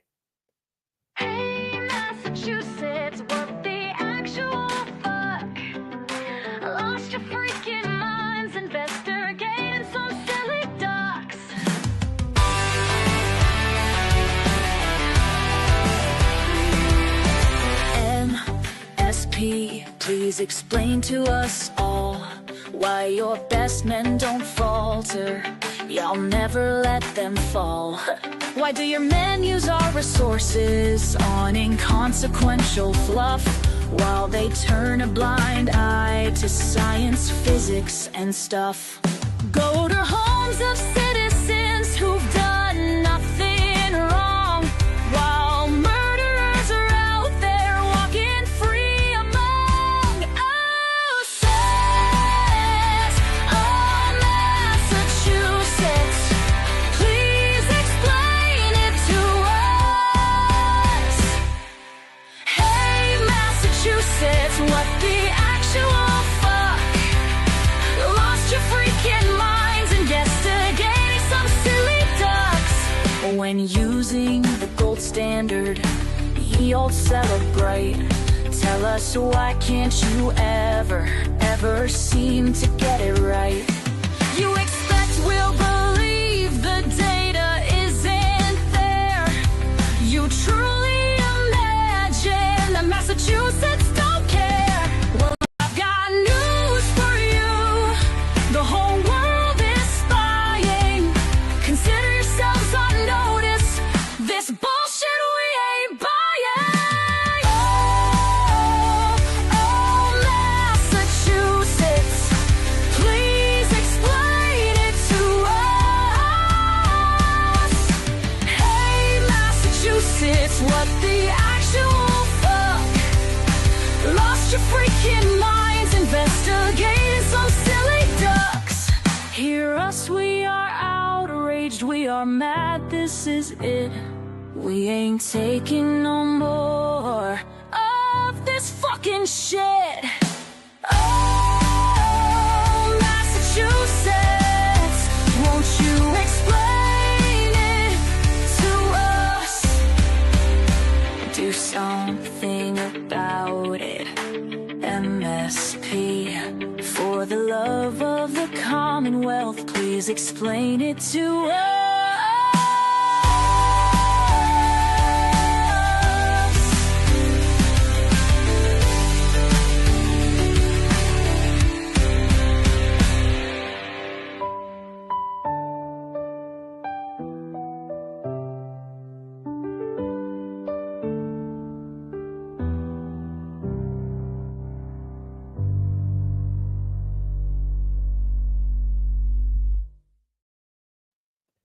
I think that was the second song I wrote, chat. My lyrics, AI music, boom. What was I going to do next? I just had a thought and then I forgot. Oh, that's right. Changing the backdrop back to Free Karen Reid because we are back. I did make a special background for when we're playing a music break because we play them all the time in our Camp Shorty live streams. And then I forgot to upload it to StreamYard because I am a professional. Yikes. Shall we continue? Number 5, part 2. Yes. I gotta say, the Trial Channel with their amazing time-stamped and titled, so I can look on my share screen and it tells me which witness is which. Thank you, the Trial Channel. Go subscribe. Wait, got to change my layout. You can't see this. Oh, you can. Fantastic. Professional. So, Karina Kolokithas, the previous witness, Nick Kolokithas, it's they are married, husband and wife. Delightful. Just a reminder, all Cashapp, PayPal, buy me coffees, and if you need to, Venmo will be donated 100% to Karen's Defense Fund from tonight's live stream. Shall we? And following that game, where did you go from there? So after the game, we went, usually at the end of the game, you'd go down, talk to the players, congratulate them, and then I told everybody I was going home. And did you in fact go home? I did go home. Hi, Candy. And after you arrived home, what, if anything, happened? I started getting text messages from my husband, and he said that some of the parents were going to go to grab something to eat, and I should go. And what, if any, hesitation did you have about that? I was tired. I worked all day. Pretty much I was done. And after you arrived home, what, if anything, happened? I started getting text messages from my husband, and he said that some of the parents were going to go to grab something to eat, and I should go. And what, if any, hesitation did you have about that? I was tired. I worked all day. Girl. Pretty much I was done. So I had already almost started changing out of my clothes, and I said I wasn't going to go. I feel that in my bones. CEG, my previous anecdote, my tale of not wanting to leave the house, even though I promised I would, to go and shoot a video for the Publicly Buzzed Boys. Yes, Karina, yes. I walk in the door, bra off, work shoes off, PJs on, and we are go. And eventually, did you decide to go? My kids told me to go. They did. They actually, they said to me, you never go out, you don't do anything. Dad's by himself, you should go and just keep him company while he eats dinner. So that's what I did. And so based on that, you decided to go? I did, reluctantly. And now here she is testifying in a bloody murder trial. Like she just wanted to get home Friday night, take off her gear, take off her makeup, put her hair in a ponytail, and relax. And everybody guilt tripped her. She's like, I'm the introvert. I want to stay home. And the family said, hell no, you're going out and having fun. Not so fun now, right? Poor Karina. So that's your first clip, I think. Let me just check there's no more of that one. Sorry, reluctantly I went, yes. And where is it that you... Beautiful. I feel that. I feel you, Karina. Let's go to the second clip from Karina Kolokithas. Such a good name to say. Walk and talk chat. Whoa, whoa, whoa, whoa. Back it up. Back it up. Back it up. Back it up. Again, thank you so much, What the Fuck Motion to Scream granted, for your amazing list.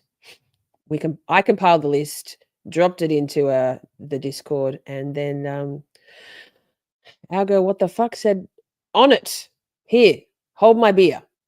Hold my cup of coffee. Invited myself. I just think it was put out there. And did either yourself or your husband take anyone up on an invitation? Did you go to Fairview after the waterfall? We did not go. I actually said to him, there's no way we're going anywhere. We're going home. And just to be clear, by him, you mean your husband. My husband, yeah. And around the time of midnight or so when you were Wait. leaving, So good, Karina. who, if anyone, did you pick anyone up on the gonna invitation? say- Did you go to Fairview after the water? Pause. Who was it that said, "Look at his smile"? When the not even remotely possible for Nick Kolokithas to have a dirty pause. I had him pause and he had a beautiful, warm smile. And then Karina's so warm and lovely. I reckon they're such a nice couple. They're just such lovely people. You can feel it vibing off them. Nick and Karina Kolokithas, good guys, right? Good guys. Let's listen to that again because she's so sweet. And then we'll go to number 4. The waterfall.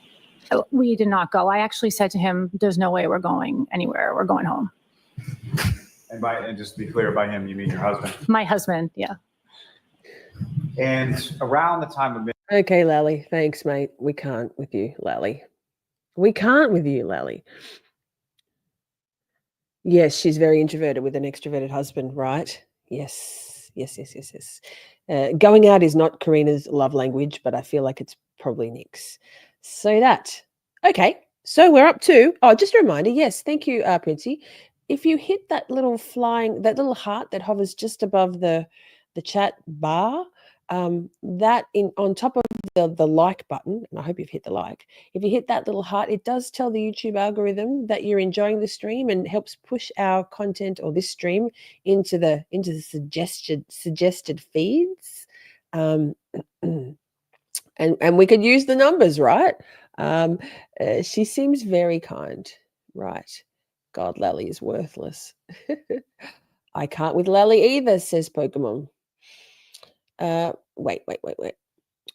Akasha says, I feel her so much. Last time I went out, I gave away all my cash. What was left that I didn't give away to drag queens, to homeless people, and tried to stop and save all of them like drunken Joan of Arc. Well, there you go. Whitey Bulger's Ghost. Hi, good to see you. Thanks for joining. Good to see you. Colors Flight. Yes, this whole trial shows you should never leave your home. Amen. Facts. All right. Next one. So this is. Wait. I gotta wait. I gotta do a mute. This isn't necessarily a good guy moment. Why, it is. We've done this before, but just let me. Just let me. Humor me, chat. I've already muted it, so it's not going to be terrifying. Share this tab instead. This is number 4.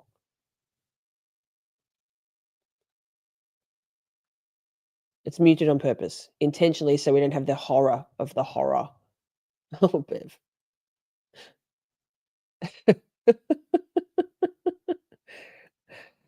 Do, do, do. Do, do, do, do. Bev goes, oh, YouTube fucked me. She didn't say that. She's like, oh, hey, you, Dr. Wolf. Oh, face, so thirsty. So that's a little bonus. We've watched it before. She's watched it over and over again. She's like, whoa, back to business. She's like, okay, glasses on, back to bitch Bev. So let me unmute and let me find the actual timestamp. Walk and talk chat. Here we go. Back to normal speed too, because it would be terrifying. We know it's terrifying when I forget to mute it when we do those hilarious ones. Hang on. Slide it. Shorty, swing my way. 22. I'm taking your word for this. What the fuck? Oh my God, let's start a little bit early just in case. I'm paranoid that I'm going to fuck it. Had you ever even heard of the Karen Reed case? No. So getting back to that testing, and I interrupted your flow, you were looking at whether or not the glass could have produced the damage to the rear tail light that you saw, correct? Hi, Jim. And what did you do in furtherance of Jim? making a determination about whether or not that was possible? Certainly. So myself and one of our lab technicians at ARCA, we designed and developed a pressurized air cannon. So it was capable of firing a projectile such as a drinking glass at the taillight. So it essentially you can think of it kind of as a giant cannon, but it had a barrel, and then there was a valve that would open rapidly, and directly behind that was a pressurized vessel. I feel like talking about a big cannon, which behind it has a pressurized vessel. We might have missed that part of it with what's coming next. We got the thrust of it. It was fully throated. But of course my mouse decides to go, yeah, nah. It's all do you think it was intentional? Not intentional. Hang on. This is important. Let me play one thing. Oh my god, maybe I deleted it. No, here we go. This is funny too. I mean, I'm not mad about it. I'm not mad. No, we'll just do it one more time. To dismiss, which I think is going to be pretty full-throated. The court indicated that it wanted us to file our motion to dismiss, I think, by the 11th, which is in. I am EDB. I don't know if she knows she's me, but we are one and the same. And depending on the pressure, the PSI of that vessel would determine essentially the speed at which that glass would be projected into the taillight. So you literally built a cannon? Yeah, it's pretty awesome. Pretty cool job. Tell me what the results of your testing was with this pneumatic cannon that would fire the drinking glass. Certainly. So we performed 2 different tests in terms of speeds. The target speeds were 30 and 40 miles per hour. Why was that?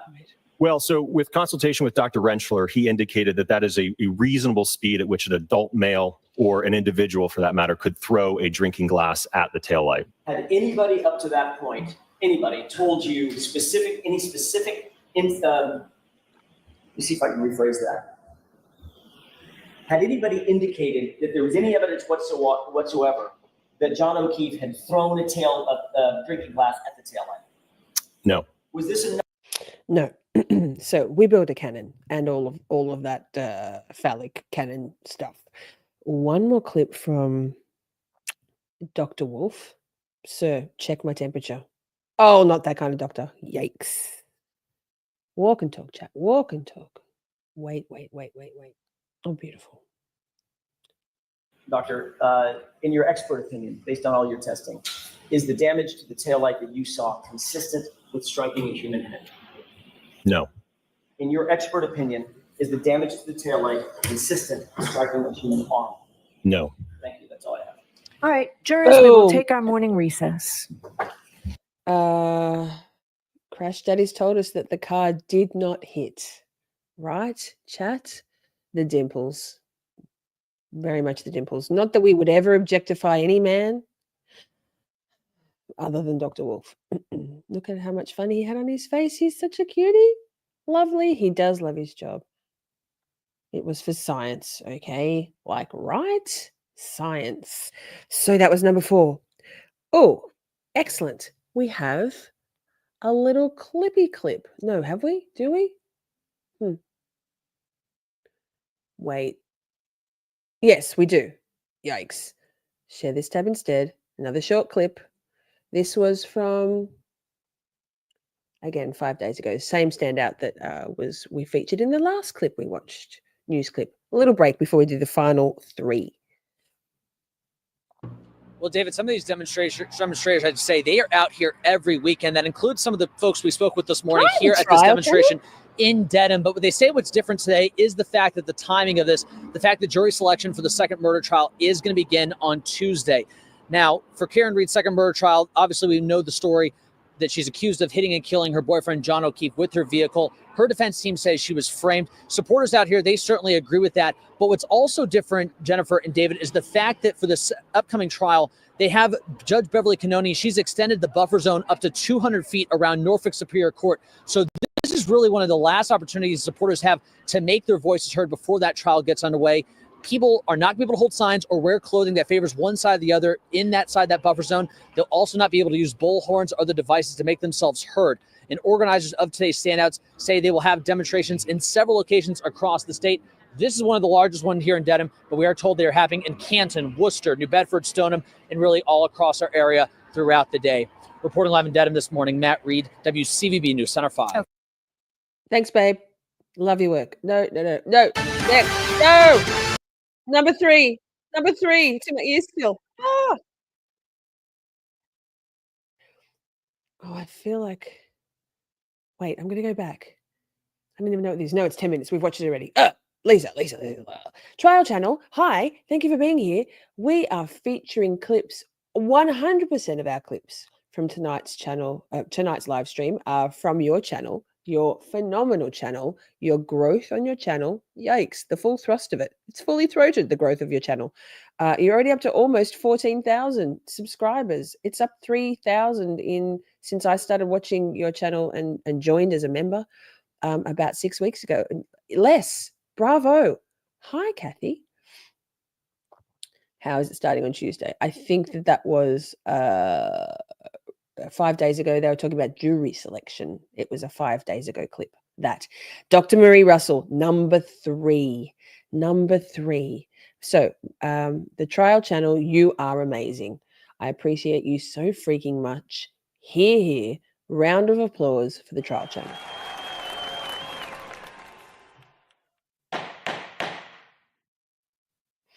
And we are off. Please let me have. Okay, so let's first of all hear about the, inconsequential, of no importance, minimal amount of training and experience Dr. Marie Russell has had in her career. By the way, being sarcastic.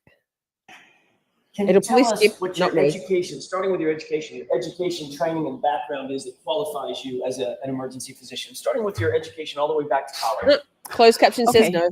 Well, I have completed at least 16 years of formal education beyond high school, which includes college. Thanks, Kelly. And then 4 years of medical school. Then 4 years of emergency medicine residency and internship. And then 4 years of pathology residency, which includes 2 years of anatomic and 2 years of forensic pathology. And then I treated, I've taken a bunch of other courses and attended seminars. Let's start with your college. Where'd you go to college? Where'd you start? Okay.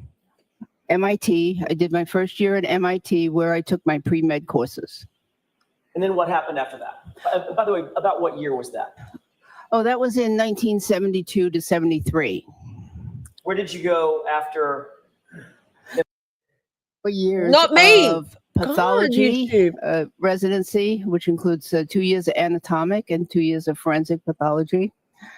And then I treated, I've taken a bunch of other courses and attended seminars. Let's start with your college. Where'd you go to college? Where'd you start? Okay. MIT. I did my first year at MIT where I took my pre-med courses. And then what happened after that? By the way, about what year was that? Oh, that was in 1972 to 73. Where did you go after MIT? So what happened? I was interested in becoming a doctor, and so I took the pre-med courses, and then subsequent to that first year, I learned that my mother had metastatic breast cancer. And so I decided to go home to New York to be with her. After that, she subsequently passed away. And I returned to Massachusetts and decided to take advantage of the time off from school to investigate my interest in law enforcement. And I subsequently became a police officer here in Massachusetts. So following MIT, did you go to a police academy? I did. Which police academy did you go She's to? amazing. I went to the Boston Police Academy. And did you end up becoming a sworn officer? Yes. For how long? I did it for 7 years full time. And pause. Pammy, do I see another cash up from you? Wow. $20 more. $20 more going to Karen Reed's defense fund.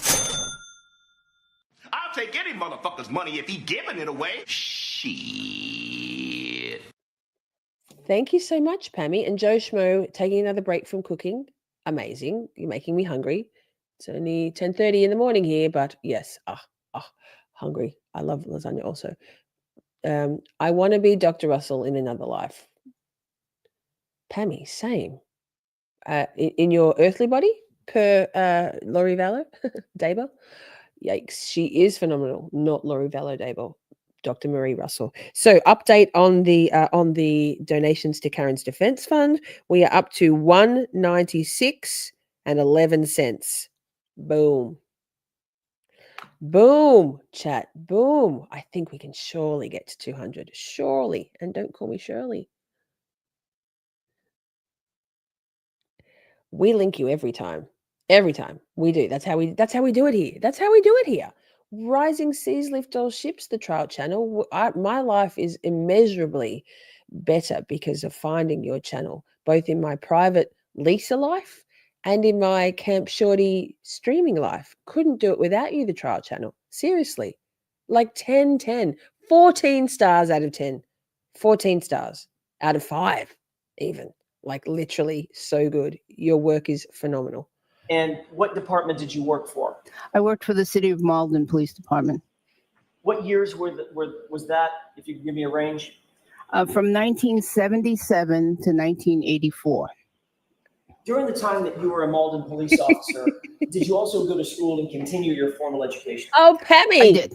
I might have missed one. Well, I took. I'm adding up in my head. I'll tally it again at the end, Pammy. It could be 206. We could be 206. If I haven't shouted you out in chat and you've donated somewhere, let me know now.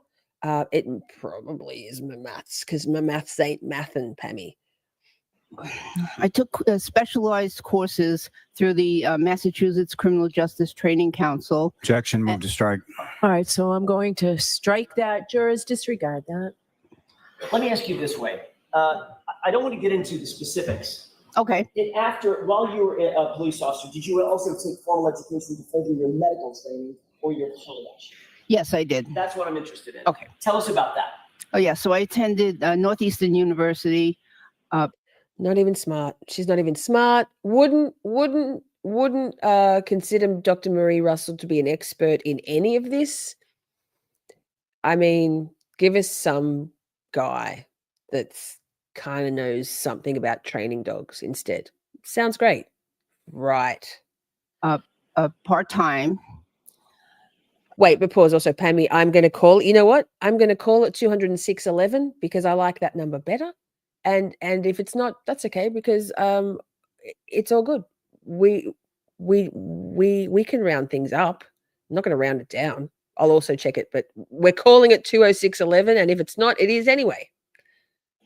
And received a Bachelor of Science degree in psychology.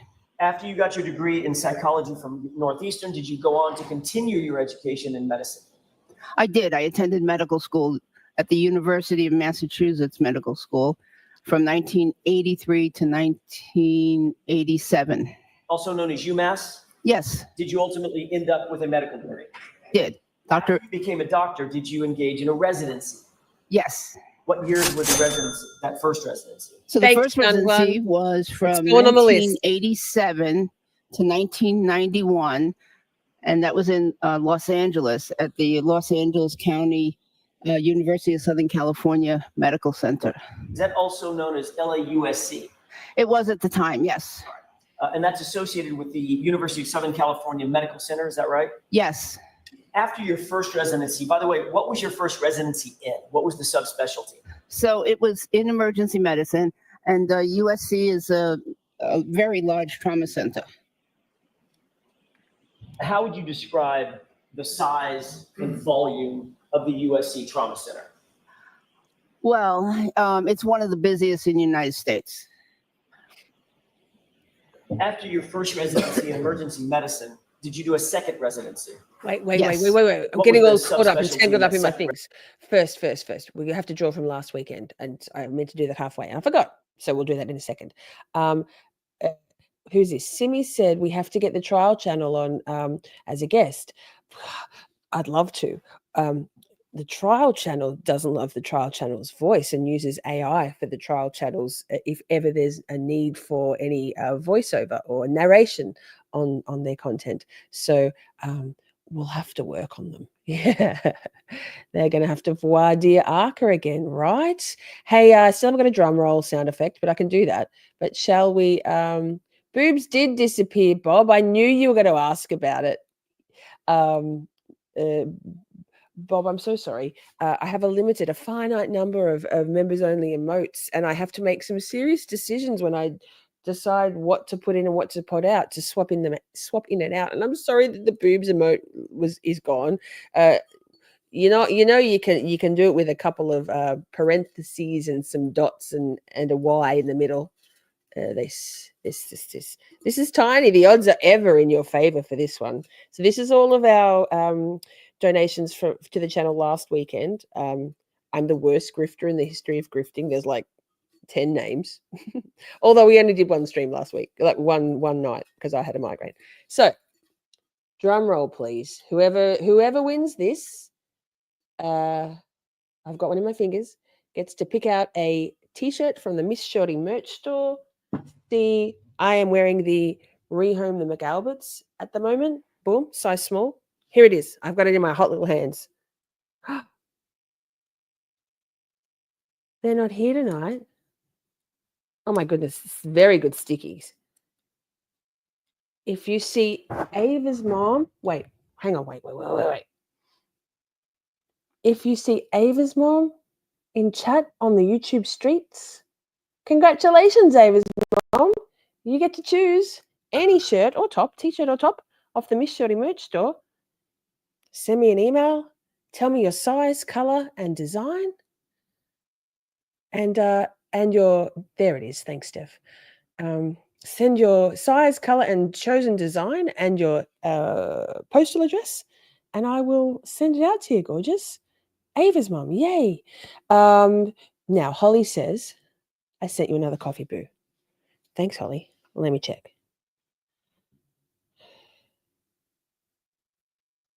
Holly. $21.11. I like that number. Holly, thanks, doll. I know what you want to hear. This. Shit. So, back to Dr. Marie Russell. So all of the in here is my names from this weekend for the next weekend draw. All of the donations to Karen's Defense Fund also go in that draw. So that. Let's keep going. Dr. Marie Russell. Yes, girl. Residency. So I did a 2 years in anatomic pathology and 2 years as a fellow Now. in forensic pathology at the Los Angeles County Coroner's Office. So we know she's a badass and we love her. Let me go forward a little bit, walk and talk chat, because we're no surprise here. We're running out of time just a little bit. I've got another stream scheduled I'll push it back for 9 Eastern. However, per usual, I will absolutely move that time back. Ooh, they're Lexuses with teeth, right? Goodness me. Trigger warning. It just really doesn't look like a Lexus teeth. They have a different formation, don't they? Come on now, Commonwealth. What the actual fuck? Hey, Massachusetts. What the actual fuck? Here we go. Let's get a bit further forward.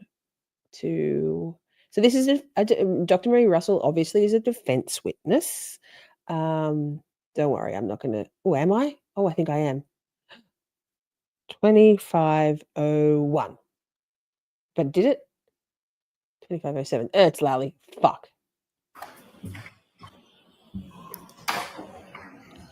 Hey, John. Sure. Good afternoon, Mom. Good afternoon, sir. Now, She's like, fuck off, Lally. Piece of shit. testify that you're certified in emergency medicine, is that correct? That is correct. And you're not, nor were you ever certified in forensic medicine, is that correct? That is correct. She did, Prinsky. And when was the last? Pause. She did. Ava's mum last weekend made a huge super chat. It was like a a conciliatory super chat. It was $100 super chat. So I couldn't think of anybody a more fitting. Thank you for reminding me, Princey. Who better to win the merch raffle draw than Ava's mum for that really kind donation to me, to the super stickers of it all, super chat, super stickers, in lieu of my relative poverty because YouTube sucks. I love you, YouTube. Yikes. Last time that you worked at a coroner's office? 1995 in terms of doing autopsies. Thanks, Now, Catherine. when was it that you first spoke to anyone from defense counsel in regard to your coming in here and testifying today? May 17th. Doctor, I am going to ask you to keep your voice up. Oh, sorry. Thank you. May 17th, 2024. May 17th of this year, is that right? 2024. So about 6 weeks after this trial began? I don't know when the trial began. Time. Now, as far as the construct, who reached out to who? Laura. I reached out to a district attorney that I.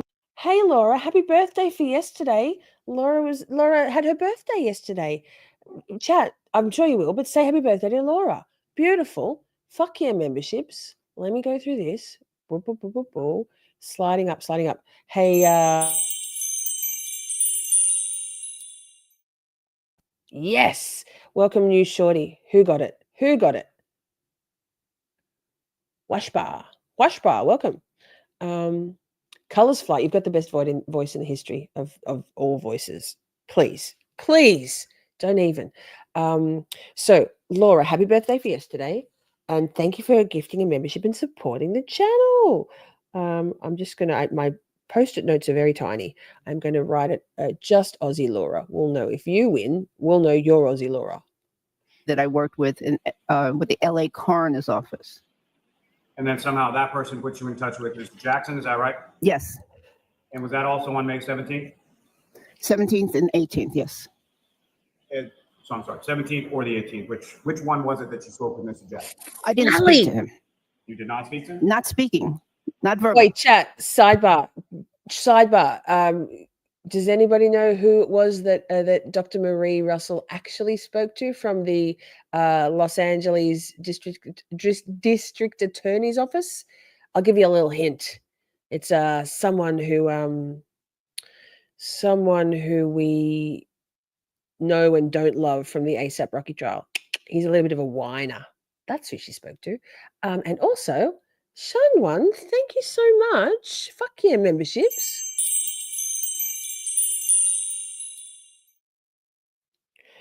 My handwriting is getting atrocious. Thank you so much, Shanwan. You're such a sweet pea. There was some email communication or text communication. You communicated with him. Was that Yes. on the 17th or the 18th? Yes, both, I think. Both. Okay. You can communicate for when did more you than one render day, this Lally. opinion As far as what you testified to here today. Shortly after he sent me the files.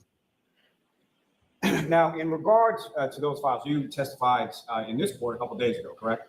I did. And you were under oath at that point, is that correct? Excuse me? You were under oath at that point, is that correct? Yes. And when you were asked specifically what materials that you had, Keep your voice up, Lally. reviewed, you included a number of items, but you did not include anything about a Dr. Sheridan affidavit, anything about a UC Davis report, or anything about any sort of bite history Welcome. for a canine that lived or resided at 34 Fairview Road, correct? That's correct because I hadn't reviewed them then. And so since then, 2 days ago, now you've reviewed them, correct? Yes, I became aware that those files existed. Yes. You became aware of those files? Were they not sent to you previously? No, I think there were technical difficulties regarding me and the computer and downloading from Dropbox and so yeah, so they were. I think they were sent to me, but I think Thank you, Micah. didn't Strongly open them. agree. Now, with reference to these technical difficulties, did you ever express any of those technical difficulties, or hey, I can't see the whole file, or there's other things in here that are listed that I can't look at? No, I wasn't aware.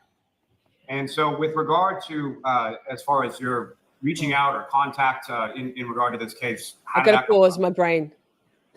Okay. Technically that's a super chat, but I feel you. Even though because of you we did a 0.69 donation that second week. Just let me maths it, chat. 5. So that takes it to zeros. Fuck, calculator. I'll do it on my calculator. Carry on. God damn it. We saw an article I believe it was in the Boston Globe regarding this case. Oh, here we And go. I didn't, Lally.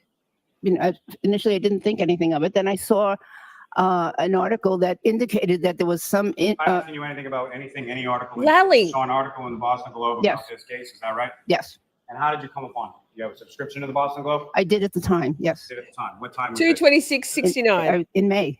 May of 2024? Yes. And how long had you had a subscription to the Boston Globe at the time that you saw this? It was wrong either a pen. 6-month subscription or a year. I don't remember. And that was the first time that you had seen anything about that? First time I paid attention to anything like that. Yes. Now, again, you had testified here just a couple of days ago when I asked you questions about this. Is that right? Yes. It wasn't in your testimony just a couple of days ago that the subscription was actually for a year or 18 months. You No. remember, not 6 months a year. So only one person can talk at a time. So was that your testimony, doctor? No, I don't believe so. I believe that I said it was a 6-month subscription or a 12-month subscription. It was Lewin. In any event, That far you back saw in check. something, is that's the first time that you recall seeing anything in the media about this case was in May of 2024? It was the first time that I recall reading anything about it. Correct. And did you write a report in regard to your opinions that you testified here today? No. And I asked you that? Shirley with a zinger. Lally is a balloon knot sucker. I mean, no way it's worse than Steve's writing, Lisa. I don't know, man. Is it? I know what I say. I know what I'm saying. Terrible. My brain's in overload like all the time while we're streaming, and we add this into the mix. I'm like, I don't even know. Steph, thanks, girl. Welcome, new shorty. A couple days ago as well? Yes. Okay, so in the last couple of days, you've had time to review a UC Davis report, Dr. Sheridan's affidavit, and any sort of dog bite history, but you haven't had a chance to write a report. Pish posh, Micah. Thank you. Sustained to that form. You haven't written a report, correct? That's correct. Why not? I haven't been asked to write a report, sir. How dare you? Did you That's ever assault, look at anything related Dr. to Mr. Russell. O'Keefe's head injury? I looked at Sustained. Now, doctor, you testified that you had some familiarity Joe with Schmo. areas of forensic Pause. science. You're on some board. My all-time favorite attorneys are prosecutors, and they are Queen Georgia Kappelman from Florida, Tallahassee, from the Charlie Adelson, soon to be Donna Adelson, the conspiracy to commit murder. They're all going down. She's amazing. But, however, my new favorites, actually it's a duo, are from the Monica Cementelli trial, attorney Beth Silverman and attorney Heather Stegler. I can't say it, but I know how to spell it now. Boom. Amazing attorneys. Beth Silverman is a fucking legend. So many good prosecutors out there. So many. We just happen to also have a plethora of shitty ones in our midst. Boards, things of that nature. Is It's like any profession, right? There's exemplars and there's losers. that correct? Yes. And as a result of that, or any other work experience, you're familiar with a NAS report from 2008? Not with that limited information, no. You're not aware of a report issued by the National Association of Forensic Science in 2008? Carla! Which specifically has a Thank section. you. And Larry got it. Amazing. So I'm going to see you both at sidebar again. Yeah. Come in, you're not familiar with that report, specifically as it applies to. Can't do any more of Lally. The end. Thanks, Dr. Marie Russell. Definite good guy in this whole thing. What's that? Oh, this. Now, we're up to number 2. Counting down. No snazzy numbers today, but snazzy good guys. Yes? Yes. Remember this chap? Thank you, the Trial Channel, for your amazing time-stamped, titled clipped for each witness, playlists in order. So good. So good. Lieutenant Sergeant Nicholas Barros. And the Reed residents. Oh, Lally. William and Janet Reed, is that correct? Correct. Now, as far as you received that call at about 2:30, do you know specifically who you spoke to around 2:30 in the afternoon? Trooper Michael Proctor. And as far as that earlier information that you were talking about with the 911 call, what, if anything, from that did you What, if impart to anything? Trooper Proctor? I advised Trooper Proctor that we did receive a 911 call on the midnight to 8 shift about the resident looking to get a ride to Brockton Hospital. Brockton. And during that initial call, how was it sort of left as far as what, if anything, you were going to provide as far as assistance or with regard to the troopers on that first call? On the first call, the troopers just had asked me if I could meet them at that residence as a courtesy since they were coming into my jurisdiction. And what, if anything, did they indicate to you as far as where they were or when they felt they would be arriving in that area? Trooper Proctor advised me that they were heading, I believe, from Canton, and once they were about 10 minutes away, they would... Wait, CPU mod 1, right? Hear me out. They made the buffer zone bigger so that Lally could smoke his butts. I like rip his butts when nobody could see him. Food for thought. Absolutely. I mean, it could be. It could be. recontact me so that I could meet them at the residence.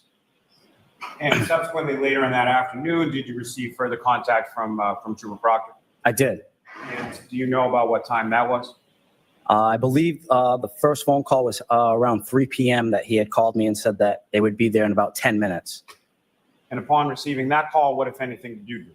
I had contacted, Trooper Proctor had asked me to contact our tow company to have them meet us at the residence as well. And I said once I hung up with him, I would contact the tow company and then respond to the address on Country Hill Drive. Is there a specific tow company that the Dayton Police uses with regard to towing of vehicles within the town? During that period, it was Diamond Towing. Thank you, Carla. And so did you contact someone at Diamond Towing in reference to responding to that address as well? I did. I contacted the owner and he responded.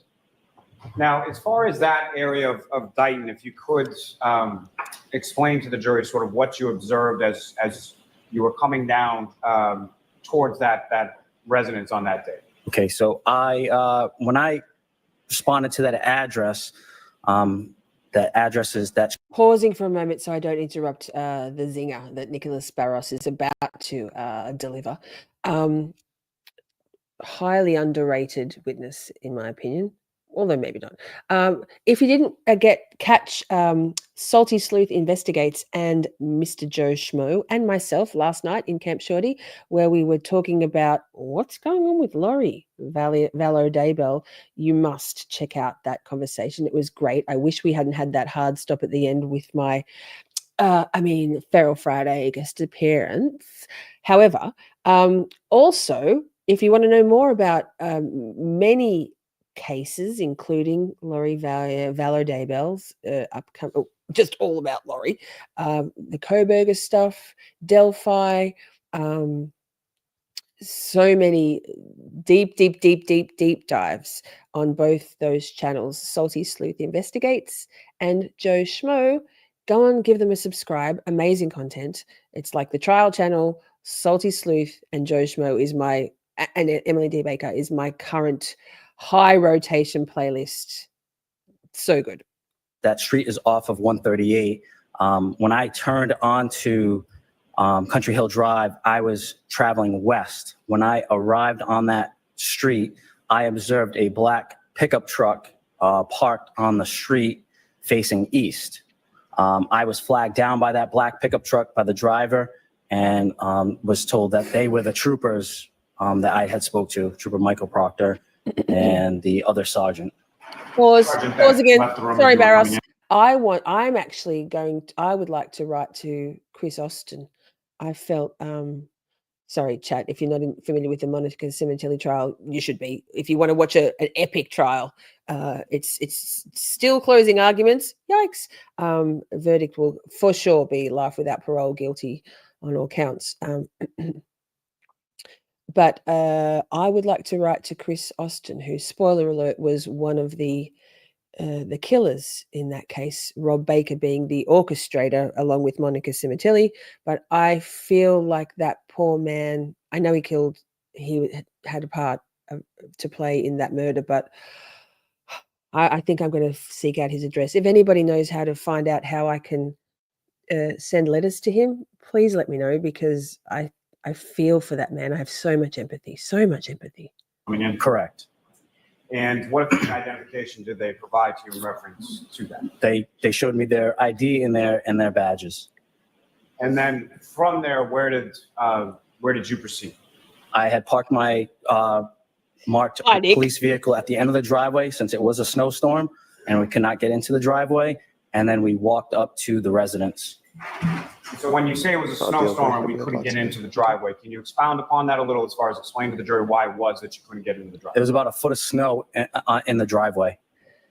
And as far as that snow that you observed when you arrived there, was that snow, how did that snow appear? Thanks for reminding me, Salty. How did it appear? Salty reminded me. I've calculated the time. I'm getting up at 2 a.m., which is like my 3 a.m., which is basically the same time as I wake up anyway on a Monday. But we just had daylight savings end. It's a whole thing. I'll be on Salty's channel in the middle of the night my time, but kind of my morning, 11 a.m. Central on Salty Sleuth Investigates to continue our conversation. Joe Schmo will also be there on Laurie Vallow Daybell. Come along Sunday morning. Come along after Murder Church, maybe. I'm publicly buzzed. Appears as if it had been shoveled or snow blown or untouched, or how did it? It was untouched. Now, as you're going through the snow, and correct me if I'm wrong, but it's yourself, Trooper Proctor, and the sergeant from the state police, and who, if anyone else, is going along with you? I had an officer that was field training with me That'd that be day, awesome. and he was with me as well. And we went up to the residence. And as you're walking up to the residence, what, if anything, did you come upon as you're going towards, any door or getting closer to the home? I remained at the garage. The two troopers went to the front door and made contact with the homeowner. Now, as far as you were there specifically for a vehicle, correct? Correct. Did you observe a vehicle in the driveway at any time? Yes, we observed a Here we black, go, chat. Here we go. Lexus SUV in the driveway. And, Here we go. What, if any, observations did you make to the rear area of that vehicle specifically? At first, I did not go up to the vehicle. I just remained at the driveway and waited for the troopers to come back. And once they came back, they were let into the house through the garage. I had walked in with them briefly and then went back out to the garage and remained with the vehicle. And as far as at any point in time, did you have any conversation with anyone named Karen Reed that day while you were at the house? I did not. Now, with respect Amber. to come back out to the garage, is that correct? Correct. And When you get back, if you get troopers are back. inside the house, is that also correct? Correct. Thank you Now, for being at here. some point, do other vehicles come down to the driveway area of this residence that you were at? I had contacted the highway superintendent after speaking with the troopers about how to retrieve the vehicle since the driveway was untouched and had about a foot of snow. I had made the decision that I would call the highway superintendent and see if that he would come and plow the driveway so that the tow truck would have access inside in the driveway. And just in reference to this driveway, just if you could. Come on, Lally. Not exact footage or anything, but how close is this Lexus SUV parked in relation to the roadway? How long is that drive? It's got to be about 150 feet off the roadway, if not more. And if you recall, from where you're standing at the Here point we of the go. garage, was what part of the Here we vehicle was go. What am I facing you? doing? Was it the front of the vehicle, the back of the vehicle, the side of the vehicle? If you know? I was looking at the left side of the vehicle. And at some point, did you make any observations of the right rear part of that Lexus SUV? I did. And what, if anything, did you observe about that area of the vehicle? I saw that there was some damage to the right rear taillight. To my best ability and recollection, That tail light was not completely damaged. It was cracked and a piece was missing, but not completely damaged. And then beyond the taillight area of that vehicle, what, if anything else, did you observe as far as damage to the rear passenger side area? Like a dent on the rear quarter. And as far as the dent on the rear quarter of the panel that you saw, was that above the taillight, below the taillight, or something?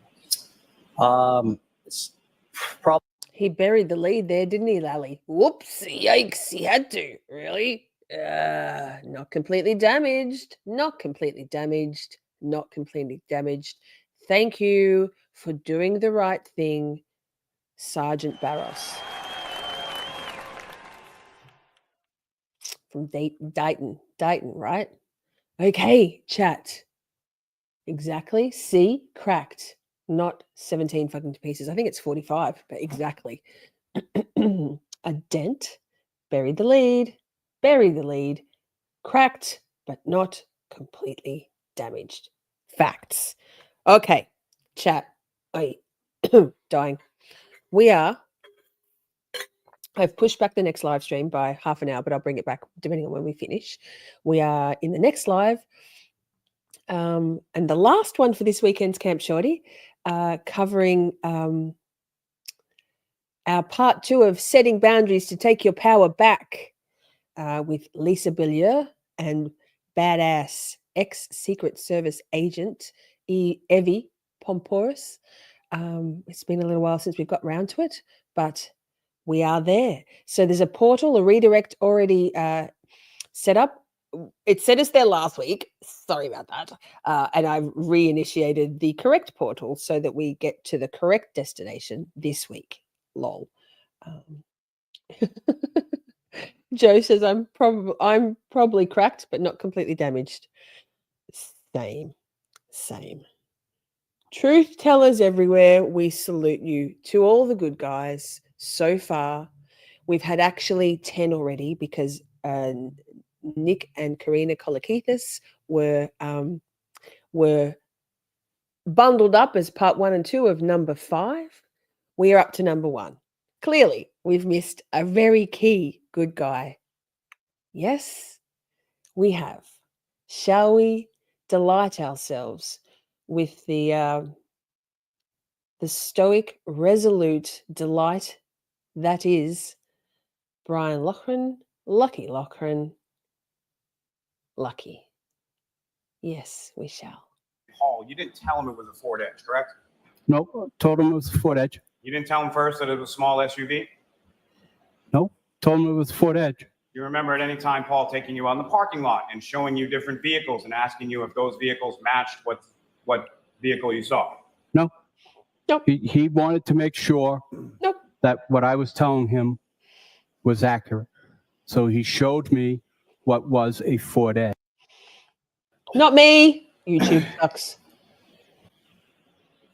And on February 15th, 2022, when you had this meeting with Paul, you told him about 3:30 or 4 a.m. Is when you saw this. Thank you for being Ford here, Edge, Child Channel. Thank you, on everyone. Cedars, correct? Correct. Now, in fact, when you first spoke to this individual named Paul, you didn't tell him it was a Ford Edge, correct? Nope, told him it was a Ford Edge. You didn't tell him first that it was a small SUV? Yes. Nope, told him it was a Ford Edge. You remember at any time Paul taking you on the parking lot and showing you different vehicles and asking you if those vehicles matched what vehicle you saw? No.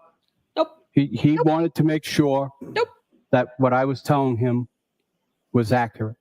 So he showed me what was a Ford Edge, but I had already told him it was a Ford Edge. So he brought you out to the parking lot at the skating rink that you were meeting at, specifically showed you a Ford Edge and asked you if that was the vehicle. Correct.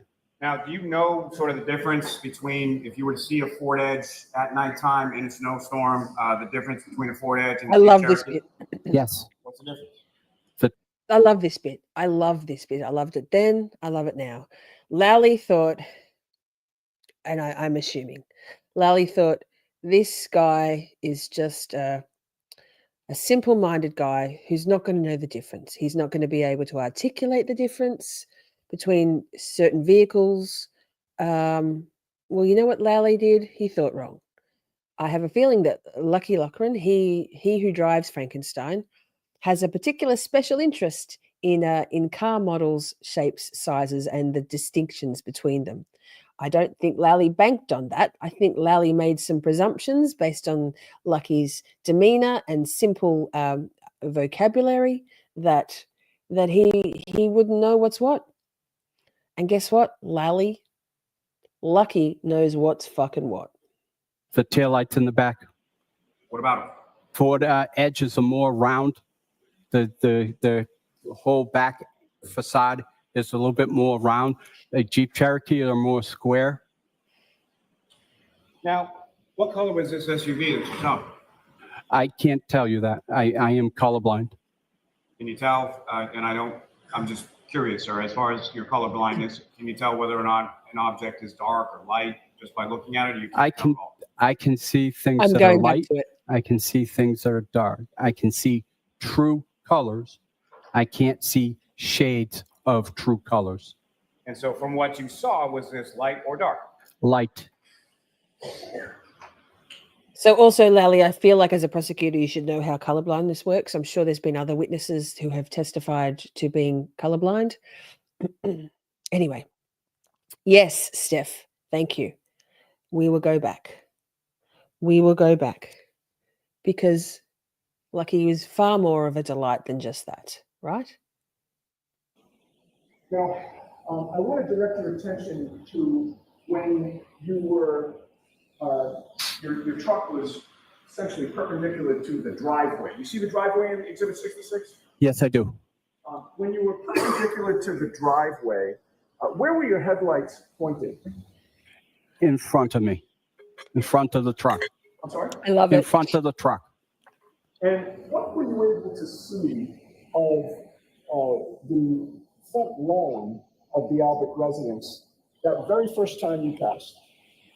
I was able to see the entire front lawn. And about what time was it that you first passed 34 Fairview Road? About 2:45. And tell us why that Ford Edge has never been found. Along past the driveway, did you continue to have all of those headlights on in front of you? Yes. And as you continued along, what were you able to see of that front lawn?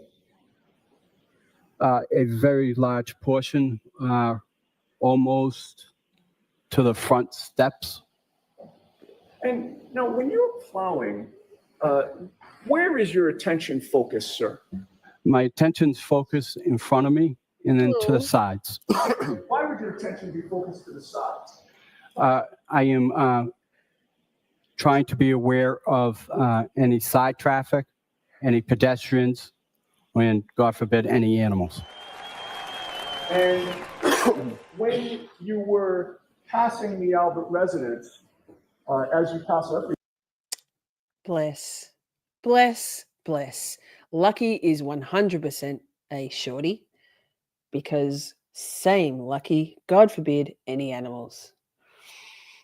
Let's hear it again because it's a delight and it's our absolute number one good guy moment for this version 1 of the Karen Reid trial, in my humble opinion, and I think probably chat, you'll agree. your attention be focused to the sides.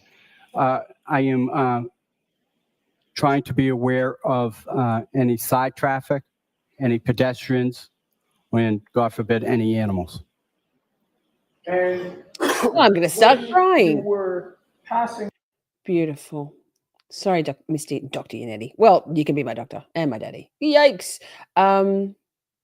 Chat, we made it.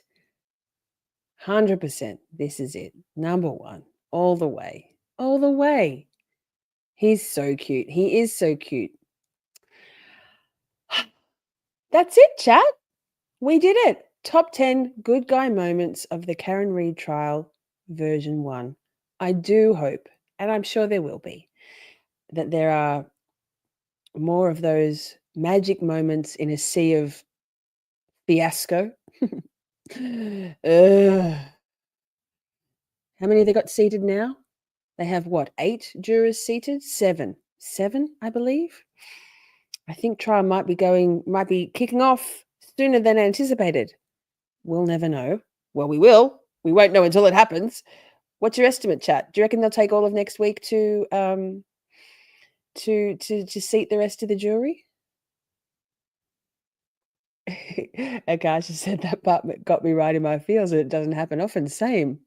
Choked up a little bit. Thanks, Pammy. Thanks, chat. Hey, shall we do a one last tally? Colors Flight says, I can't believe it's already starting again. Right? 10. There you go. I'm not on top of things because life. Too busy getting through the marathon Beth Silverman closing arguments of the Monica Simoncelli trial. 10 was seated. Yes. Season 2.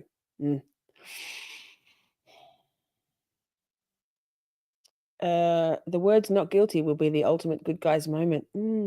What are your thoughts, chat? I'm not sure. Of course I want that to be the outcome. We all do. I have a feeling it might be another hung jury, another mistrial. I guarantee you they'll be polling the jury this time, right? I guarantee they'll be polling the jury. You must be hearing that. You're the one editing it. I'm just listening like some sort of lazy bones over here going, yes, great. Skip through all the fluff. Timestamp for me, baby. Akasha says, living in Missouri, after big snows, when it starts to thaw, you see dead cats and other animals in the melting snowdrifts where they got hit by a plow. Say it ain't so, not hung. I don't know, man. And then do they retry it? I hope I'm wrong. Please make me be wrong. Not guilty. We'll have to see. Michigan. Thank you. Michigan. What's Missouri? Love y'all. See ya. Thanks, Holly. Thanks for being here. Michigan. I did my best. There's 52 of you all, and I don't know all of them. I bet none of you know any Australia states. Just saying. Hey, let's do a tally. Walk and talk, chat. Walk and talk. At this point, and I'm going to call it, the books are closed. $226.69. Micah, good work. $226.69 because that's how we do it at Camp Shorty. Woo! Bravo, chat. New South Wales, Queensland. Micah, you're Googling it. It's QLD, but good. That's okay. Nick does. That's cheating, Nick. Laura, Nick, no, you can't be in this one. MQ is Missouri. MO is Missouri. Glasses don't work. Wonderful. So, there is a redirect set up. Please stick around. Even if you're not going to watch, daylight savings ended today. Yes, it did. Yes, it did. Sydney's a city. Not Googling. Well, bravo. I'm impressed. A city. We'll make that donation tomorrow. I will. For some reason, Karen Reid's Defense Fund doesn't let me actually. It says I'm blocked. Like, okay. So I'll send that money over to Steph tomorrow, or after this, and we will. Hi, Matilda. Thank you. Hi, good to see you still. And Matilda's busily working away on the Just to Serve TV merch store. I think could be a secret. Thank you for everything you do for our channel and our chat, Matilda. Oh, by the way, Matilda asked to no longer be blue. Not for her. The wrench hoe life is not for Matilda, and I respect that. So say that. Have a nice night, everyone. Yes. Thank you, Miss Shorty, mods and chat. Flying monkeys. You want to hear flying monkeys? We'll play it in the next one. I mean, cancelled. It's rude. I don't know. Maybe. Oh, I see what you mean. The flying. I don't know why. I've made my own donations. I don't know. I've put in so much of my own money to raising money for Karen. It's still like, no, Defense Fund says no. Thank you so much, mods, beautiful friends, shorties, replay crew. Everybody, don't forget to leave a comment after the stream has ended. It helps with us, our content. Yeah, no, Colors isn't a real mod. She's a resistant mod, camouflaged. She's actually green. Shorties, love you all very much. Buckle up, stick around, even if it's just to hit the like and hit the heart button, and never know, maybe you'll like what we're talking about in the next one. It's cool. I'm cool. Mwah. I love you all very much. Thank you for being here. Chat is back. I love you all so very much. We had a blast just chatting and stuff. Things may have gone a bit off the rails. Professional when all else fails. 'Cause chat is bae, so much to say. Emotes and all the caps out. May have been cheese, bit faster please. The time has come, Camp Shorty out. We're skating through all the tough things, learning about this and that, defense motions, prosecution, and narcissistic twats. 'Cause chat is bae, so much to say. Emotes and all the all caps out. May have been cheese, bit faster please. The time has come, Camp Shorty out. Community, just you and me. Occasionally, Buster and Poppy. It's a whole thing, Miss Shorty swing. Together we make each other happy. 'Cause chat is bae.